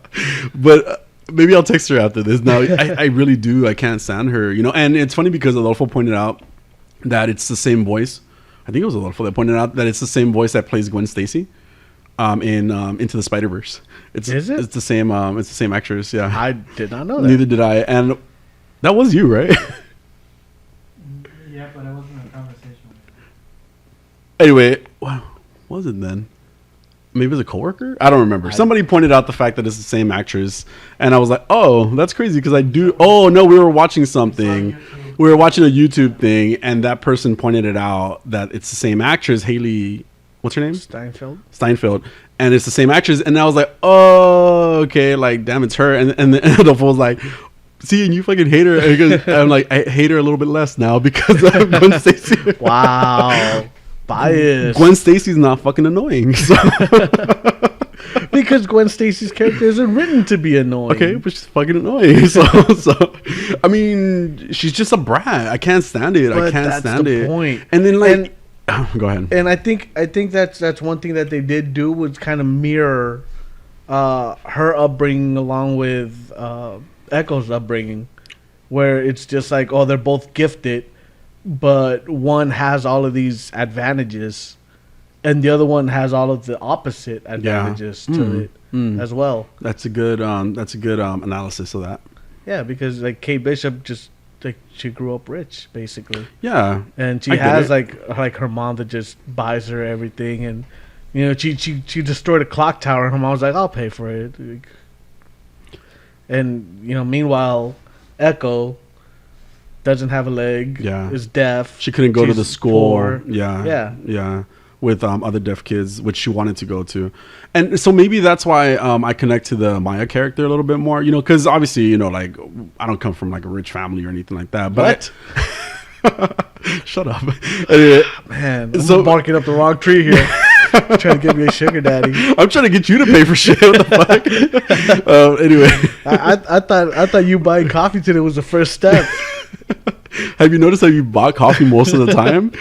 I was just trying to butter you up. There was the repayment for that. You know, you buy me 10, I get you one free. So, I got a punch card. you got a bunch of- you just don't know it. But so maybe that's where the connection lies a little bit more with Maya than with Kate. Because I I mean, like them poor and brown. I can't stand Kate is the other thing that I wrote about Kate here again. You know, she's just so freaking annoying, and I get it. But it's been 3 episodes at this point. You know, And there's only 6. God damn. But yeah, I mean that's just how I feel about Kate. I can't help it. Yeah, no. It's like she does things and it's like just to fuck. And I get it. It's the character. I understand it. It's an annoying fucking character to be like. Again, it's just okay. No, keep going. No. Tell us more about how you dislike The Rock. Well, at least the actress that plays Kate Bishop has some range because she's not Gwen Stacy. Anyway, I that scene where they're fighting, and this is the scene that we were talking about. They were fighting, and it was Hawkeye versus Maya, and then Kate was fighting the main tracksuit guy. Yeah. And then. It kind of reminded me again about the happy scene that we've talked about with Black Widow. Uh-huh. So it's very similar except opposite. They just didn't make it as obvious. As for like comedy, as comedically. As comedic, yeah. Because she just only took out that one guy, and then Yeah. he was over there destroying the world. So- but even the car chase was pretty good. I like how it went kind of cinematic when they did the car chase. Yeah. Did you notice that? Oh, I thought you were just gonna keep talking. Oh no, I was waiting for you.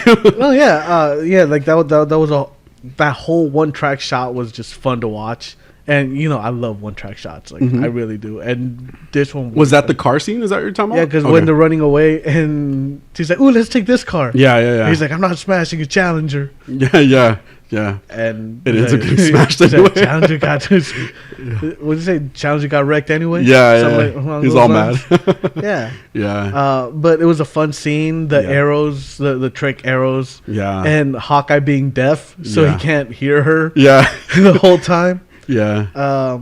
It's so awesome. Yeah, and then we got to see the Pym arrow. Yeah, that was badass. That was so cool. Yeah, I liked a lot of the arrows that they already had.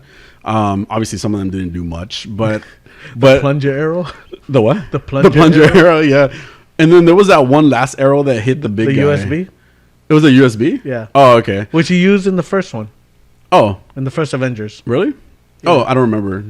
He shot that USB arrow into the helicarrier to bring down the engines. Oh, he also used it in What If when? Oh no, it was what's her name, Black Widow that ended up using it, right? Because Did she? yeah, because that was what they Oh used yes, to. yes, yeah, yes, to you're get- right. To inject Arnim Sola. Yeah.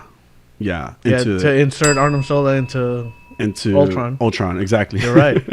Yeah, so I didn't know it was a USB one. I missed that part. I guess wasn't listening. It was Kate.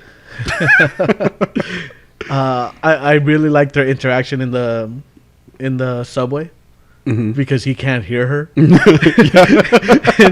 She's just talking. Yeah, she's just talking, and then all of a sudden he just like chimes in. Well, he's like, she was even like, I think we should walk the dog, or something like that. Yeah. We should walk the dog. Yeah. He's been cooped up all day. Yeah, and then he goes like, what did he say? Like he just jumps in and he's like, I can see why you call yourself the best archer. Yeah, and it just, she gets all excited, and I get it. Like, you know, your hero is kind of like complimenting you on your work, and then he just goes, we should walk the dog. It's been cooped up all day. And Jeremy Renner's just so fun to watch. I think it's funny that he's not even looking at her. Yeah. When he's like, you already can't hear her. He's just like this. It's like the whole opposite way. He's totally me.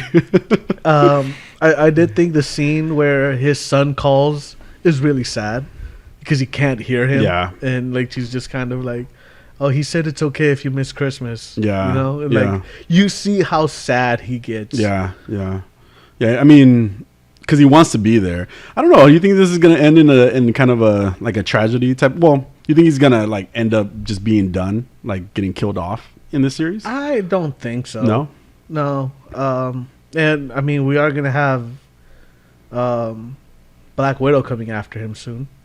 Oh, okay. I thought that was gonna be in this series at one point. I think it's gonna be in the next episode.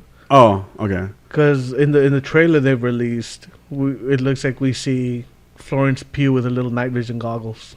Oh, I didn't see the trailer. Oh. I don't watch the trailers for these. I usually don't either because it's like most of the show. Yeah. They're not long as it is, you know. So, but yeah, crazy. Let's see. All right, so you enjoyed this episode? I did. I liked it. I liked the episode. The way it ended off was just Jack holding the Ronin sword, and kind of because they broke into her mom's house, right? Mm-hmm. And then he's like holding a Ronin sword to his neck, and so I guess we're gonna see what happens with that. They keep blaming him. They keep saying that he's gonna be the bad guy, but I think it's pretty clear that it's not him. He's just there.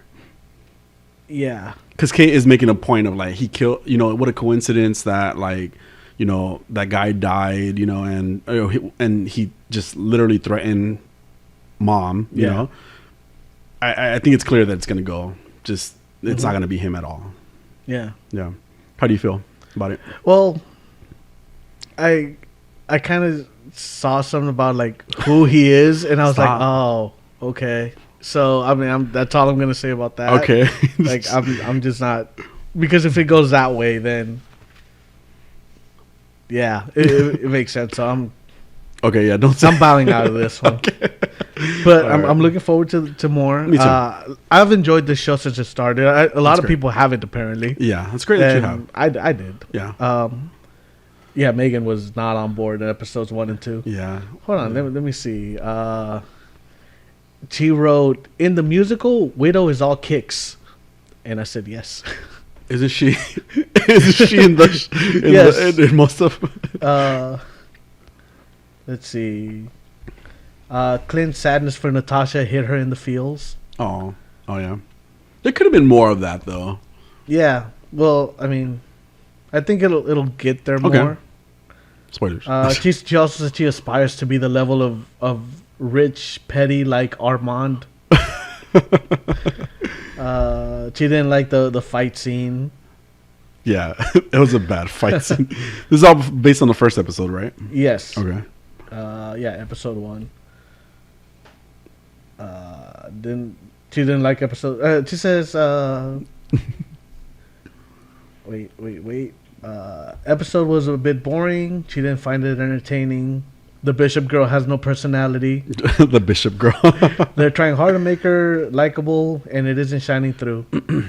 At the end of episode 2, it was Kate isn't any better. Still dislike her. I can't say it's the writing because Barton has the same writer and loving his screen time. Bishop chick is just not good. Megan for episode 3. The episode was better. I enjoyed it more. Kate's acting seems to be better. Still not likable character, but I'm hoping to see some character development and growth. Yeah. Hopefully in a direction that makes it seem interesting or fun. She also said she misses KB Toys because they destroyed the KB Toys. Oh, like it was in the background or something. Yeah. Oh, KB Toys.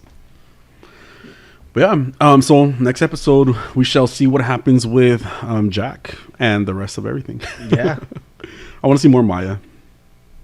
Yeah, me too. Stop. What? All right. Now, Doom Patrol. Did you get the name of the episode? Paw Patrol. Paw. Paw? Paw. Like an animal's paw? Yeah, like the that kids TV show. Sure. All right, Paw Patrol. Wait, yeah, that's what it was called though. I believe you. Which now in hindsight, what did that have to do with that episode? Was there a dog in this episode? Yes, there was. The book. Oh, duh. There you go. Spoilers. What'd you think? This show is just, it keeps getting better. It does. I am highly enjoying I everything. can't almost control myself. Hammerhead is just Diane Guerrero in this show is just magic. Amazing. She is so fun to watch. Yeah. That fight scene in the beginning where like just against all that whole bar. Yeah. It was like a rave, right? Yeah. Okay. Sure. Crazy Jane at the rave. That's what I have. As Hammerhead. And then Your Mother Sucks Cocks in Hell. That's from The Exorcist, right? Yes. I know it from RuPaul's Drag Race.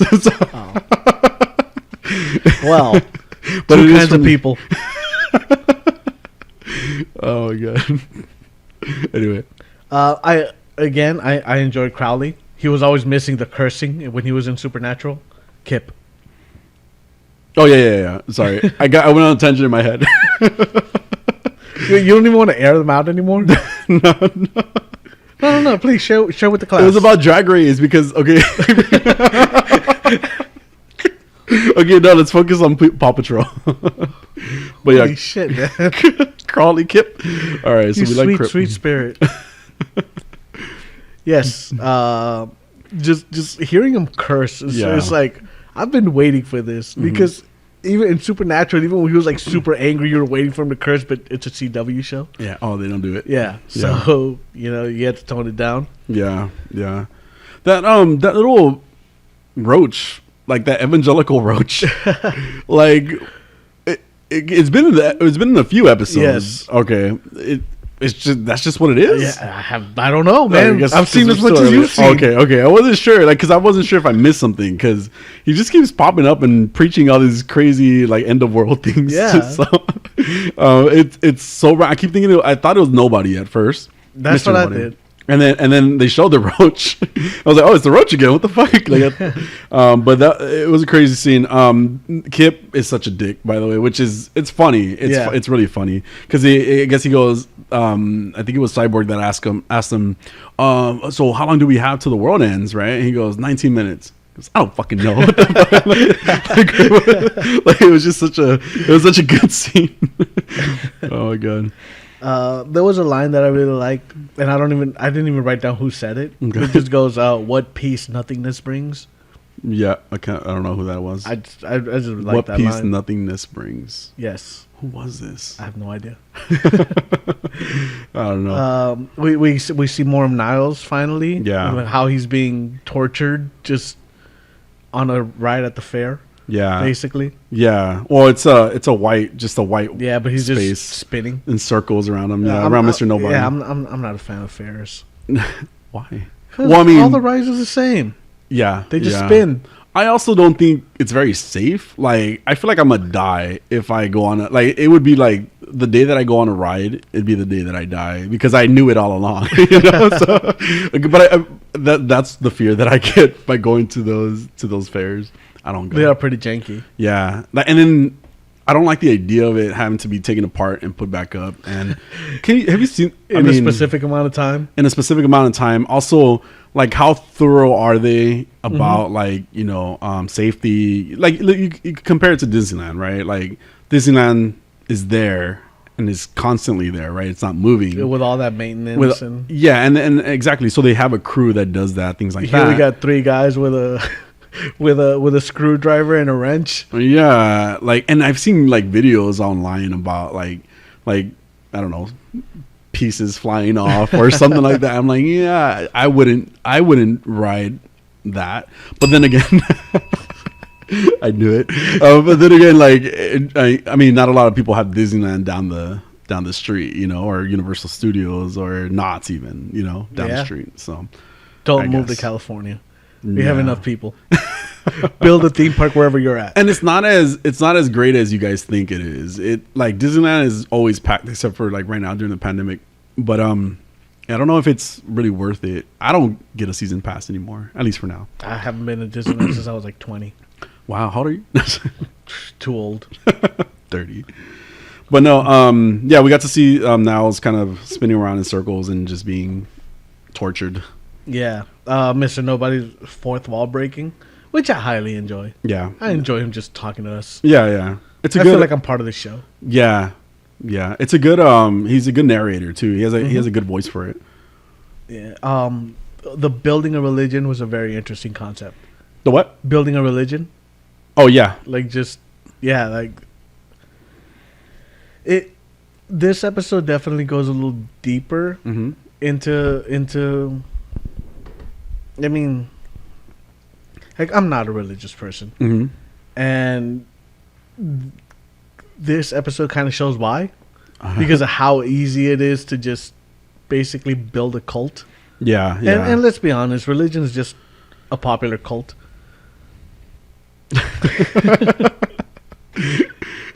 I feel what you're saying. Yeah. You know, and religion is not for everybody. I can see some of the value in it for me personally. Not for me personally, excuse me. But I mean, like, why some people can gravitate towards it. You know, and I think for the good things that it does for people, it's great. You know, but I did like what you're saying in regards to the way that this cult was created in this. It just shows kind of like the manipulation of people and how easy it can be sometimes, of course, across decades, you know, because that's what we got. Like 40 years, right? Yeah, I think more. so. No, yeah, it would have been like 40 years. Yeah, 40 to 45 years. And this is something that I'm kind of not sure I understand what's going on in regards to how they age, right? Yeah, I don't think Jane ages. So, but does that mean, well, obviously not Robot Man because he's just a brain. But what about Rita? Well, Rita has elastic powers. Yeah. Okay. What about, what's his name, Larry? He's already burnt to a crisp. Yeah, but does he not age? Does he not get old? I don't think so because his body's just a husk. So are they all just meant to? Well, Cyborg is more recent. Like he's just came around. Yeah, and again, he's not. He's more machine than man at that point. Yeah. So because we've obviously have traveled through some time. You know, like, or not traveled through time, but more like we started at a point with the group, and now we're at in the future with them. But yeah, none of them age, and I guess that makes sense. I guess Jane would be the only one that you really had questions about in regards to, like, does she age? And clearly she doesn't, because she's been around for 1977 is when this first started, and that's when we got to meet Jane's other personality, which is Dr. Harrison. Yes. And her powers are pretty interesting. Yeah, just power of manipulation, basically. Yeah, and I think they literally say that at one point. She has like super charm and influence. Is how they describe her power. So she's able to manipulate people. And the way they introduced Dr. Harrison was so cool. It was so cool. You want to tell it? One thing that I do find interesting was that it shows that her physical appearance isn't just in her mind. Right. Like her body just really changes. Yeah. Well, I mean, certain parts of her body. Like certain characteristics. Features. Yeah, like her hair, her eyes. Yeah.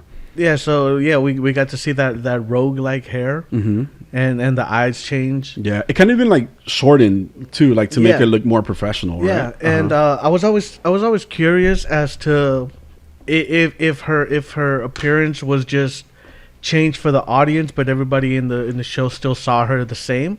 But here, like, you know, it's clear. Yeah, the guy brings up her eyes. Yeah, he's like, oh, your hair's different, and when your eyes are different. Yeah. But yeah, like she's just being tortured basically. Yeah, yeah. And she's been through some trauma, right? Yeah, and then like all of a sudden she just flips it around. Because they bring up was it Katie?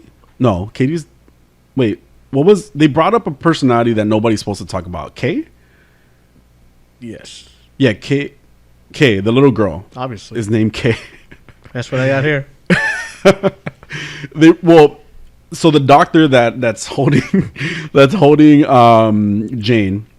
Well, first she's getting tortured, right? Well, getting her butt kicked by the orderlies, right? Yeah. The people who are, she's like in an insane asylum. So she's getting her butt kicked by them because they can't handle the things that she's saying. And then the doctor that's like kind of supposed to be helping her is kind of torturing her as well to get the personalities to come out and to understand, I guess, what's going on with her. And it just gets to the point where like he mentions Kay, which is the little girl, the child. So it just kind of brings back her like trauma, and she tells everybody like, don't bring it up. Yeah. And then that's when Dr. Harrison finally shows up and starts kind of manipulating him and getting him like pretty much takes the opposite role of what she was, right? She ends up controlling him, and almost to the point where he's going to kill himself, which is when Mr. Nobody and Niles kind of intervene, I guess, right? Excuse me. I had a hiccup for a second. You all right? I'm good. Which I thought was cool. Like I thought it was really interesting the way they try to resolve this issue that's already going on with the what was the Bad Eyes name? The Decreator? The Decreator, and then they had the Recreator that they were trying to bring back to life. So it was a cool way to fix it, which is so crazy the way that they're just playing through time and the way they're manipulating time. Well, because Mr. Nobody. Yeah, but like that's very interesting too. Also, like the power of belief, where they're able to just build this opposite Recreator, as opposed to the Decreator, right? By just believing in it.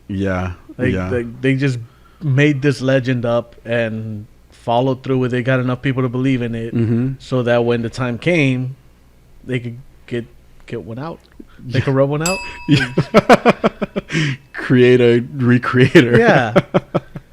Well, and that's it about a lot of stuff in culture too, or like in society, is that like if enough people believe in it, like it kind of ends up being like a real thing, like you can say things about like Bigfoot and like the chupacabras and all that stuff, like it's all like, if enough people are wrong, nobody's wrong. Let's be honest. Flat Earth. Oh my god. We don't have to go on that. We don't have to jump on that one. So I had somebody. Hold on, like real quick. Go for it. When I used to work for another cell phone carrier company, one of my coworkers was like, "Okay, but I'm not saying I believe in flat Earth." That's how he started, and he goes, "But if the Earth is spinning, and you have a plane going away, like counter to the rotation of the Earth, why isn't that plane getting there faster?" And I was just like, because of atmosphere. And he cocks his head. And I'm like, okay, look, you're in a car and you're kind of like throwing a ball up in the air. Like, you don't throw the ball up in the air, that ball immediately ends up in the back seat. Everything in that car is traveling at the same speed. I don't think I changed his mind. You're not going to. Unfortunately, that's the issue. But I mean, I saw this, since we're kind of on it. I saw this documentary on Netflix, and it was to me, it was trying to also like give their point of view, give both point of views, right? Give clear both point of views, and even to the extent where they kind of prove themselves wrong, right, about flat Earth, right? But then they just can't believe it. Like, no, there's something else, and that's what the issue is. My thing is like, dude, like, okay, if you want to prove this so wrong, go prove it. Go to the edge of the world. Go. I'm sure there's nothing blocking you, and then ice walls, all this stuff comes up. There's always a reason why that it can't be explained. Yeah, because I was like, okay, if the Earth is flat, why can't I see the sun at all times? Yeah. And they're just like, well, because of the way optics work. And I was like, oh, but that doesn't work for a round Earth? Is that what you're telling me? Yeah. They're just like, as a human being, we don't really look up all the way. What? It's crazy how you rationalize stupidity. Well, and how much the point of views have that changed. Rationalizing Stupidity. That's the name of the episode. Anyway, back to Doctor Who. Doom Patrol. All right, yeah, I don't like Jodie Whittaker. She just does not have the gravitas. Stop. Like, oh my god, how can she just sit there? And I still don't believe it when she tells me she's the doctor. Okay. I still, are you though? On the subject of another doctor, though, the Dr. Harrison character was really interesting. Yes, I really like how they flesh out her personalities. Yeah, It yeah. really isn't that we just get a flash of what it is. Mhm. Like, she becomes a whole new character. Yeah, and she does it so well. She does it so well. That transitioning from character to character. Yeah, In the yeah. same episode, like you'll see 2-3 different characters, Yeah. sometimes even more, Yeah. and it all works. It all fits. It None of does. it seems forced. Nope. When I used to watch Supernatural, Mm-hmm. the kid that plays Sam Winchester, Jared Padalecki, terrible actor. Okay. Terrible actor. Okay. And every once in a while he'd be possessed by something else, so he would have to act different. And his transition between quote unquote Sam Winchester and whatever was possessing him was always the exact same. Mm-hmm. And it was just bad. He was a main character too, right? Yeah, he Okay. was the main character. And he was terrible. Uh-huh. And with her, she'll switch from one personality to another, and you believe it. Yeah, even know? accents. Yeah. Even the way Mannerisms. the way she had to kind of go stoic when she became Dr. Harrison, but in the sense of like professionalism, you know, like Yep. presenting a doctor, you know, and how easy it was for her to just transition into that, you know. It was really really amazing. Yeah, cadence, everything. Yeah, yeah. I think honestly she's a real star, you know, like she's the main, like, to me is the main star so far, just because of how it seems like a lot of the stories revolving around her. So she's probably gonna be super important, like just going through the series anyway. In the end, but she's the one that captivates me the most, you know, and the fact that she can show off so many different characters, like, it's just great. Has been so great. We got to see Baphomet again. Baphomet? Yeah. Baphomet. Baphomet. Oh yeah, I said Bo. It's an A. Baphomet.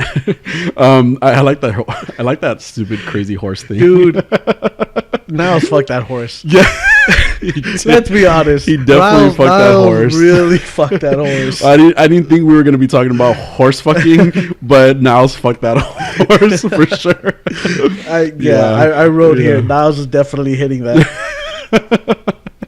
I like the French accent. I'm not saying I'm gonna fuck a horse, but I like the French accent, or I like the accent that the horse had. It was really cool. I like the horse, but not like that. Yeah. Not like not Niles, not like Niles. But it's such a cool like concept idea. Like, it's such a trip that, like, I really like the horse, just not like that.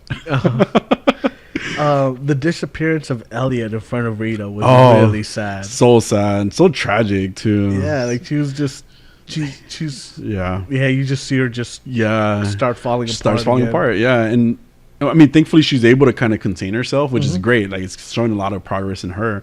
But it was such a tragedy, you know, because she was so attached to him. She was getting so attached. She's trying to have something to protect, you know, like she's trying to be of value, because she feels like she's not, right? Yeah. Like, she feels like she's not, and she wants to protect this kid, and just like when she's like trying to encourage him, and he's all excited about her encouraging him, and like he just disappears. He gets he gets snapped. He gets decreated. It was tragic. It was sad, and he doesn't come back, right, or something at the end. I don't know, because she asked and they go probably, but Yeah, like we he don't wasn't see him anymore. Yeah, like he wasn't there, and I think at the end, like, she's just looking for him, but she can't find him. Yeah. because she ends up just sitting by herself.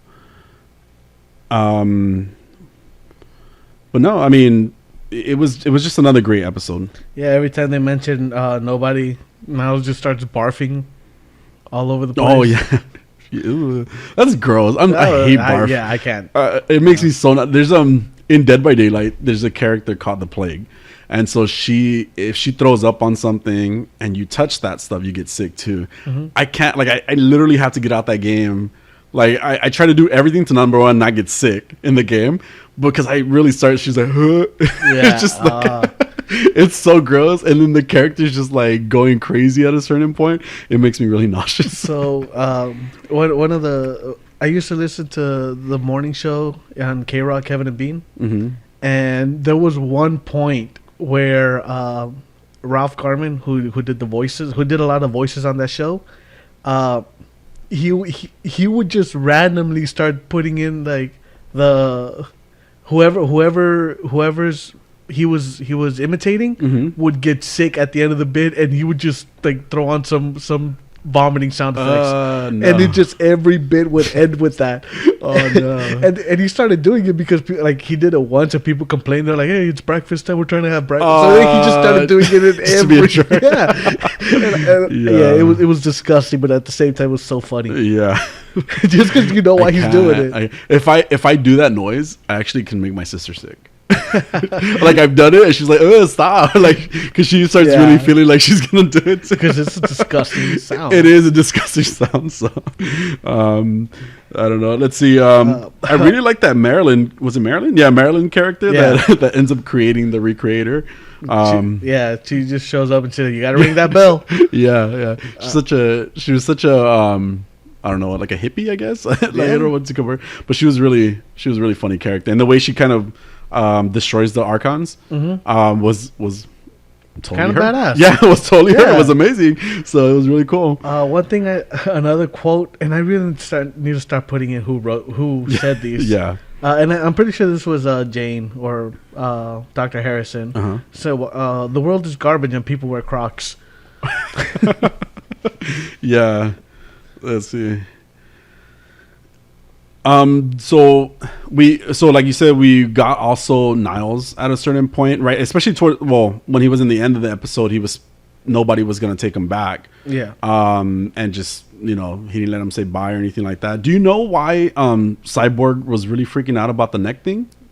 Well, what he mentioned was that he just didn't want his dad because it would call his dad basically. Oh. And he didn't want that. Oh, okay. The way he freaked out was like he was gonna, and he kept mentioning Grid stop or something like that. So I thought like Grid was like gonna take over for a moment or something like that, which is what I thought. Because he freaked out. Like, he was really freaking out. Yeah, so that's why I was like, man, he really doesn't want his dad. Yeah. But it was just such a. It was it was just such a moment. It might be that he doesn't want his dad kind of like. I was gonna say fiddling around in him. You're so bad. But which makes sense though, because like he's still kind of in those thoughts that his dad is manipulating his mind. Yes. Yeah. So I mean that was my idea of it. Yep. But I mean, I guess we'll find out next week. We'll find out next week. Well, next episode. Yeah. I'm looking forward to it. I can't. I'm really enjoying this show. Yeah. And I have to check myself and not watch more. Yeah, I mean, exactly what I said too. Like, it's like I can't. Like, I'm almost like just can't resist to watch it because it's such a good show. It's such a good show. I'm hoping like some of the other DC stuff that we have coming out, which we kind of didn't talk about. We have Peacemaker that's coming out in January. Oh yeah. So I'm hoping. Look, I'm gonna watch it. Do I want to watch it? No, because to me, Peacemaker wasn't the most interesting character in that movie, he's cool. I mean, but he's like a bunch of the other characters that we've already had. Now it's John Cena. I like John Cena. Yeah, I like seeing him in underwear. So, I'm not gonna say no. Did you watch the trailer to it though? I saw something like at Comic-Con. Was that the trailer? No, maybe. Well, what do you mean? Did you watch the trailer? Well, I watched the trailer when they first released it. Oh, back in like what was it, Fandom? No, would have been before that. Because I think it was a while back that they released a trailer for it. I don't think I've seen a trailer for it. What I saw was him at San Diego Comic-Con, and there was like a clip of the show, but I don't even remember really what they showed off. I don't really know. What did you watch? A trailer. I know, but like a full trailer of Yeah. it? Oh, okay. Maybe I got to catch up on it then. Yeah, because I remember mentioning it on the show, and neither you hadn't watched it, but Megan had. It's because I wasn't interested. I'm going to watch it because I want us to talk about it and, hopefully have another good DC, project to talk about. Yeah, like I like John Cena. I think Cena's charming and he's funny. Yeah, Yeah. He's very funny. He's funny. And, I can admit that. And yes. and in as Peacemaker, What you I call just me? think As Peacemaker. I just think it works because he's not supposed to be funny. Yeah. Okay. And to me it's very Hank Hill like. Uh-huh. where like he's being serious but it just comes off as funny. Yeah. I love that show. Yeah. Yeah.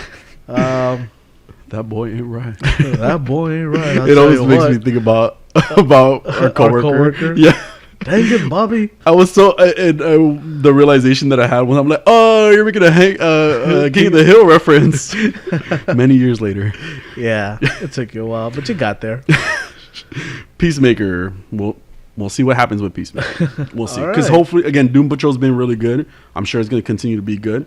So we'll see what happens with Peacemaker when it comes out January. Yeah, I'm looking forward to it. Yep. And I mean it's more James Gunn, which I don't have a problem with.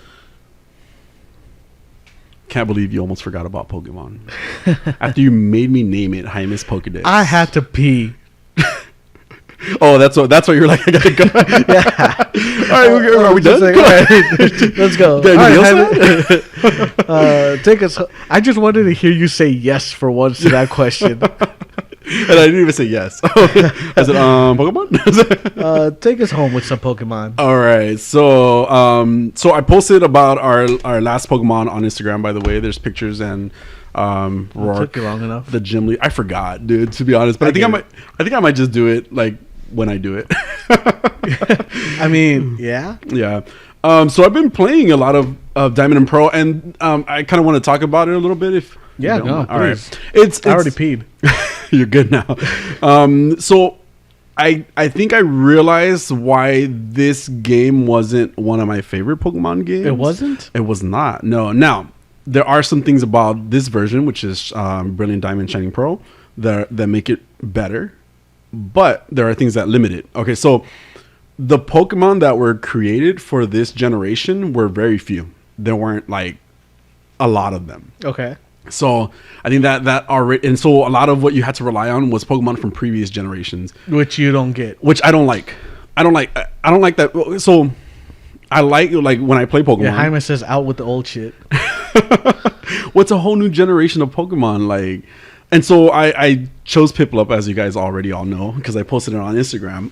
And the problem with that is that there are essentially no new fire type Pokemon for this generation.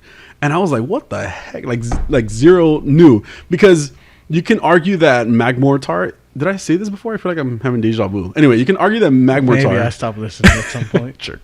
Magmortar is an evolution of Magmar, who's already Yes, existed. you did Okay. bring this up. Yeah, so that's pretty much it.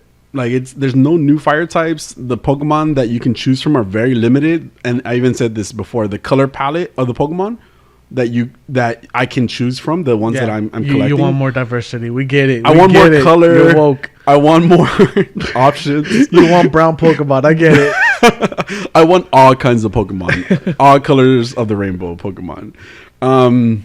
That's just again me venting about Brilliant Diamond and Pearl.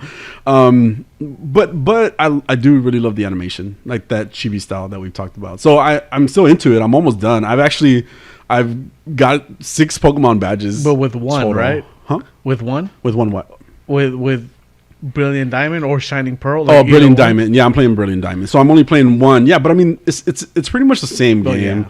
In fact, people recently got upset about the ROM just having one code change that makes it a different version of it. This was like, people were like, there was this big controversy around Pokemon because of that. So they took the ROM and like they did data mining on it, and they Yeah. found that the only thing that makes it different is like a code, right? That makes it Brilliant Diamond, I would assume so. Pearl.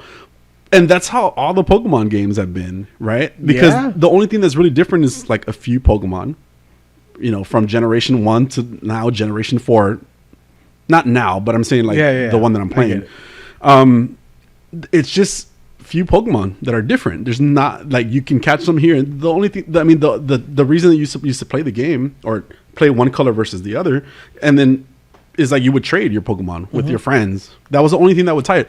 So to me, the people were shocked about that. It was kind of dumb. Like, dude, if you've been playing Pokemon all your life, it's the same game. I just buy both games because I want to have both games. I don't buy them because I expect different content from different games. I think that changes in Black and White, in Pokemon Black and White, which is the 5th generation. I think it changes because I think there's like a forest and a city type of vibe, and certain characters kind of change here and there, but it's not much of a difference. And for people to have been freaking out about that, it's like, dude, it's just Pokemon. like it's been that way. Like, what do you expect? Don't say that in front of the Pokemon heads. They will fight you. I'm a Pokemon head. I love Pokemon. Like, do you though? I've grown. I mean, I can accept reality though. No, that doesn't go hand in hand. You're either one or the other. Like, this is the whole issue about with people in flat Earth. And then the Rock, right? They're probably the flat earthers too. And the Rock. The flat rock. The multiverse flat rock.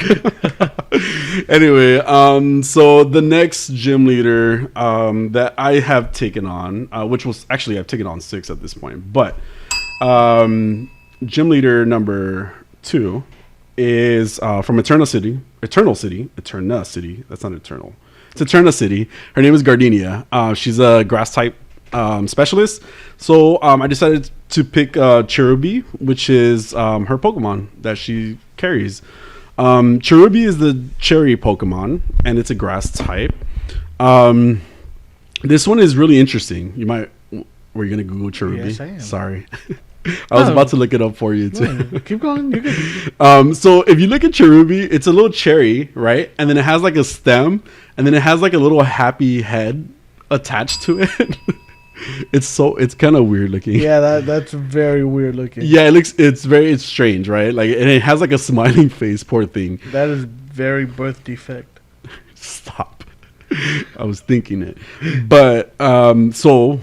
What does this mean? It makes me think of the member berries from South Park. You know how the member I don't remember berries? that. The racist member berries. They just get racist at some point. Remember when there were no Mexicans? Oh my god! I remember. Were they supposed to be like the raisins? The what?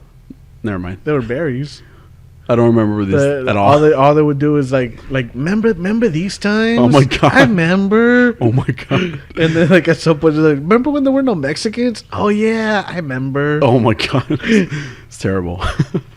Anyway, in Pokemon Brilliant Diamond, it talks about that little thing. They call it a ball. I mean, I would have just said it's like another Cherubi. Anyway, the small ball. What the fuck? The small ball holds the nutrients needed for evolution. Apparently, it is very sweet and tasty. People know this in the Pokemon world. They eat that little ball. Yeah. I mean, because how would you know? I would assume that they eat Pokemon. Yeah, I had in my version of this world, they eat Pokemon. Like, you have to accept that. Yeah, because they have meat. Yeah. And I've never seen a cow. Yeah. They've shown, I think they've even shown like Magikarp on skewers at certain points. I'm pretty sure like early on they showed that. So yeah, they eat the little cherry things. In Shining Pearl, sunlight colors it red. When the small ball is drained of its nutrients and shriveled, evolution is near. So in Pokemon Platinum, the small ball is not only filled with nutrients, it is also tasty. Starly, which is it's a little bird type Pokemon from this generation, try to peck it off. Oh no. Okay. Sorry, part of it got cut off here. Womp womp. In Heart Gold and Soul Silver, it evolves by sucking the energy out of the small ball where it had been storing nutrients. This is a kid's show, right? Yeah, but it doesn't have anything to do with what you're belling about, okay. Dinging about. Cherubi does have an evolution. It evolves at, I think it was level 30 something. I thought I had that here, but I don't. Okay, I don't have that. Sorry. It's the Blossom Pokemon though. This one is not as funny as Cherubi, but it's cute. This one looks stoned. Is it? Wait, which one? Is it the one with the raisin? With the raisin? Can you show me what you're talking about? The middle one doesn't really exist. That's not real. That's not real? No. What do you mean? This is made up. So what artists do is that they create their own Their like progression? the progression. Yeah, exactly. Yeah. So All that's not real. All right. The far right one is real. Okay. That's actually it's The emo. yeah, the emo one. Okay, so He's got the purple hair. He's parted to the side, and it's kind of covering the face. yeah, it's so that one is called the overcast form. It has two forms. The emo. There's also the blossom form. Okay, this is the blossom form. I'm gonna show you the blossom form. It does look emo. You're right. It's very cute. So that's that's the blossom form. Okay. It's when it opens up its petals.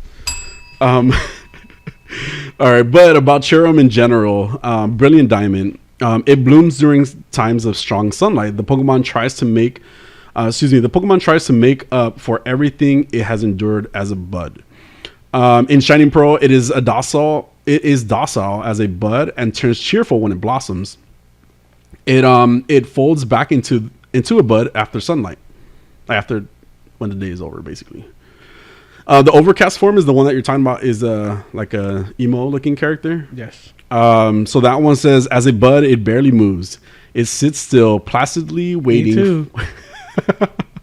Placidly waiting for sunlight to appear. Except you don't like sunlight, so you don't wait for it. Nope. I mean, when I see sunlight is when I know to go to bed. In Pokemon Shield, so you get home and you stay up. Is that what you're telling me right now? Sometimes, yeah. What the hell, Jose? I have not. I've slept for an hour. Go to right now. sleep. I have to be back at work in like 4 hours. The reason you don't sleep enough is because you don't sleep. Can't argue with that logic. Oh, you look exhausted. Oh, you're being a little I'm overcast. glad we started right doing this on on video right when this happened. Oh, is it still recording? Yeah. All right. In Pokemon Shield. Oh, sorry. Now the overcast form, which is the little emo one that we were talking about. In Pokemon Sword, as a bud. We said that one already. Sorry. In Pokemon Shield. I'm not even paying attention. Jerk. Its folded petals are pretty tough. Bird Pokemon can peck at them all they want, and Cherrim won't be bothered at all. Sounds like you still. Like, when you like yourself up and try to show up on time and then don't. I know what you're talking about. I totally got here on time. I got here early. I have the text message to prove it. Oh my god. I have the text message that says you're supposed to be here at 12. And I already knew. I already fucking knew. I'm like, he's pushing back the time so he can show up later.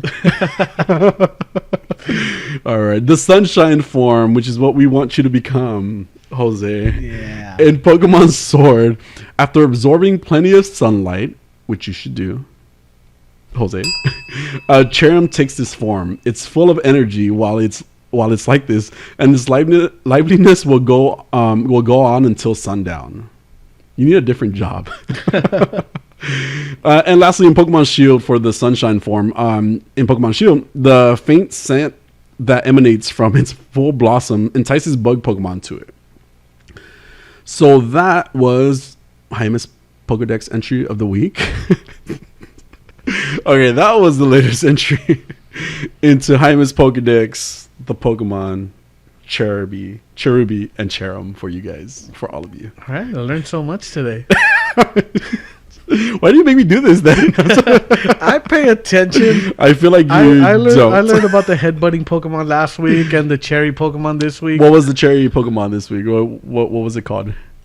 I literally just said it.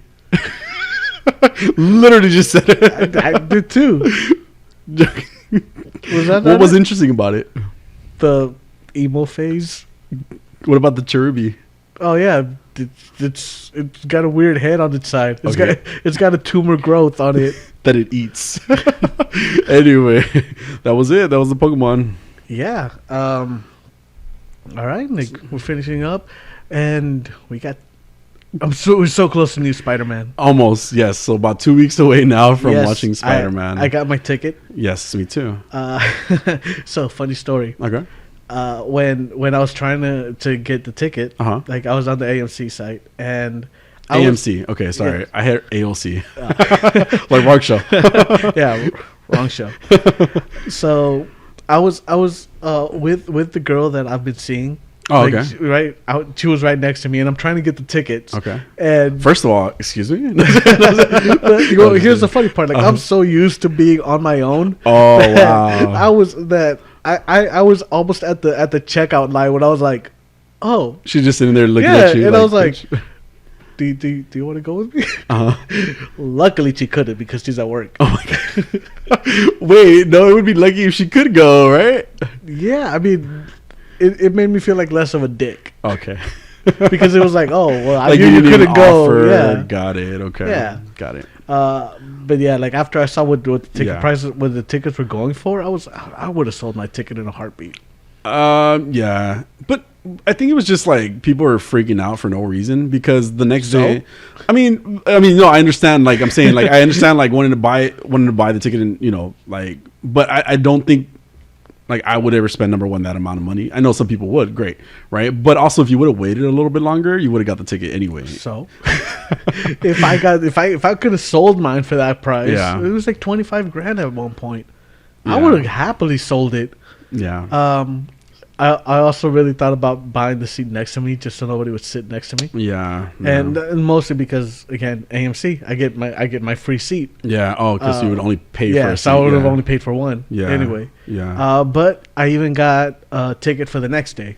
Oh, So cool. I'm gonna go back and watch it again. Oh, cool. I was actually going to try to watch it earlier, like Wednesday, but then that seems basically impossible. And then try to watch. Well, I'm gonna watch it Sunday morning, so the morning before we record. Okay. Is when I'm gonna watch it. I'm just afraid of spoilers. I'm just so concerned about spoilers. But I'm watching it Thursday, Friday. lucky bitch. Oh yeah. God damn it. And I gotta find a way to watch it because I don't want you to spoil it. No, I'm just joking. Oh, No. I'm totally gonna text you from the theater. Like the video. You just gonna like, okay, watch. No, Look, just Toby. I'm stoked though. I'm really stoked to see I'm it. so excited. I'm gonna log off all social media and even not watch YouTube for a while, just for that. But yeah, no, that's cool. I'm happy I got my ticket. People are freaking out. It wasn't that big of a deal. They're doing pre-sales for Matrix as well. No, I think they're trying to do a thing now, and it's not really. I think we'll be fine. Yeah, same thing. Yeah, Spider-Man. Okay. Yeah, I saw that's the an freaking- event. Yeah. And I think something just recently passed Shang-Chi. I think it was James Bond. Might have recently passed Shang-Chi in like the box office records this year. Oh. Resident Evil. Oh my god, Resident Evil. Probably not that. No, but yeah. I mean, hopefully. Well, we're gonna have Megan next week. Hopefully, we'll have Megan for Spider-Man, but we don't know how likely that is, unfortunately. Cause it's that No, one-off because I week, think right? she said she was going to be back around the 26th. Oh, okay. So the week after. Okay. Yeah. All right. Well, yeah. I'm excited for Spider-Man. Can't wait. So am I. Can't wait. So I know. So close. yeah. I'm almost there. Oh yeah. All right. Anything else to add, Jaime? No, I'm good. All right. So that's our show. Have a week. Bye.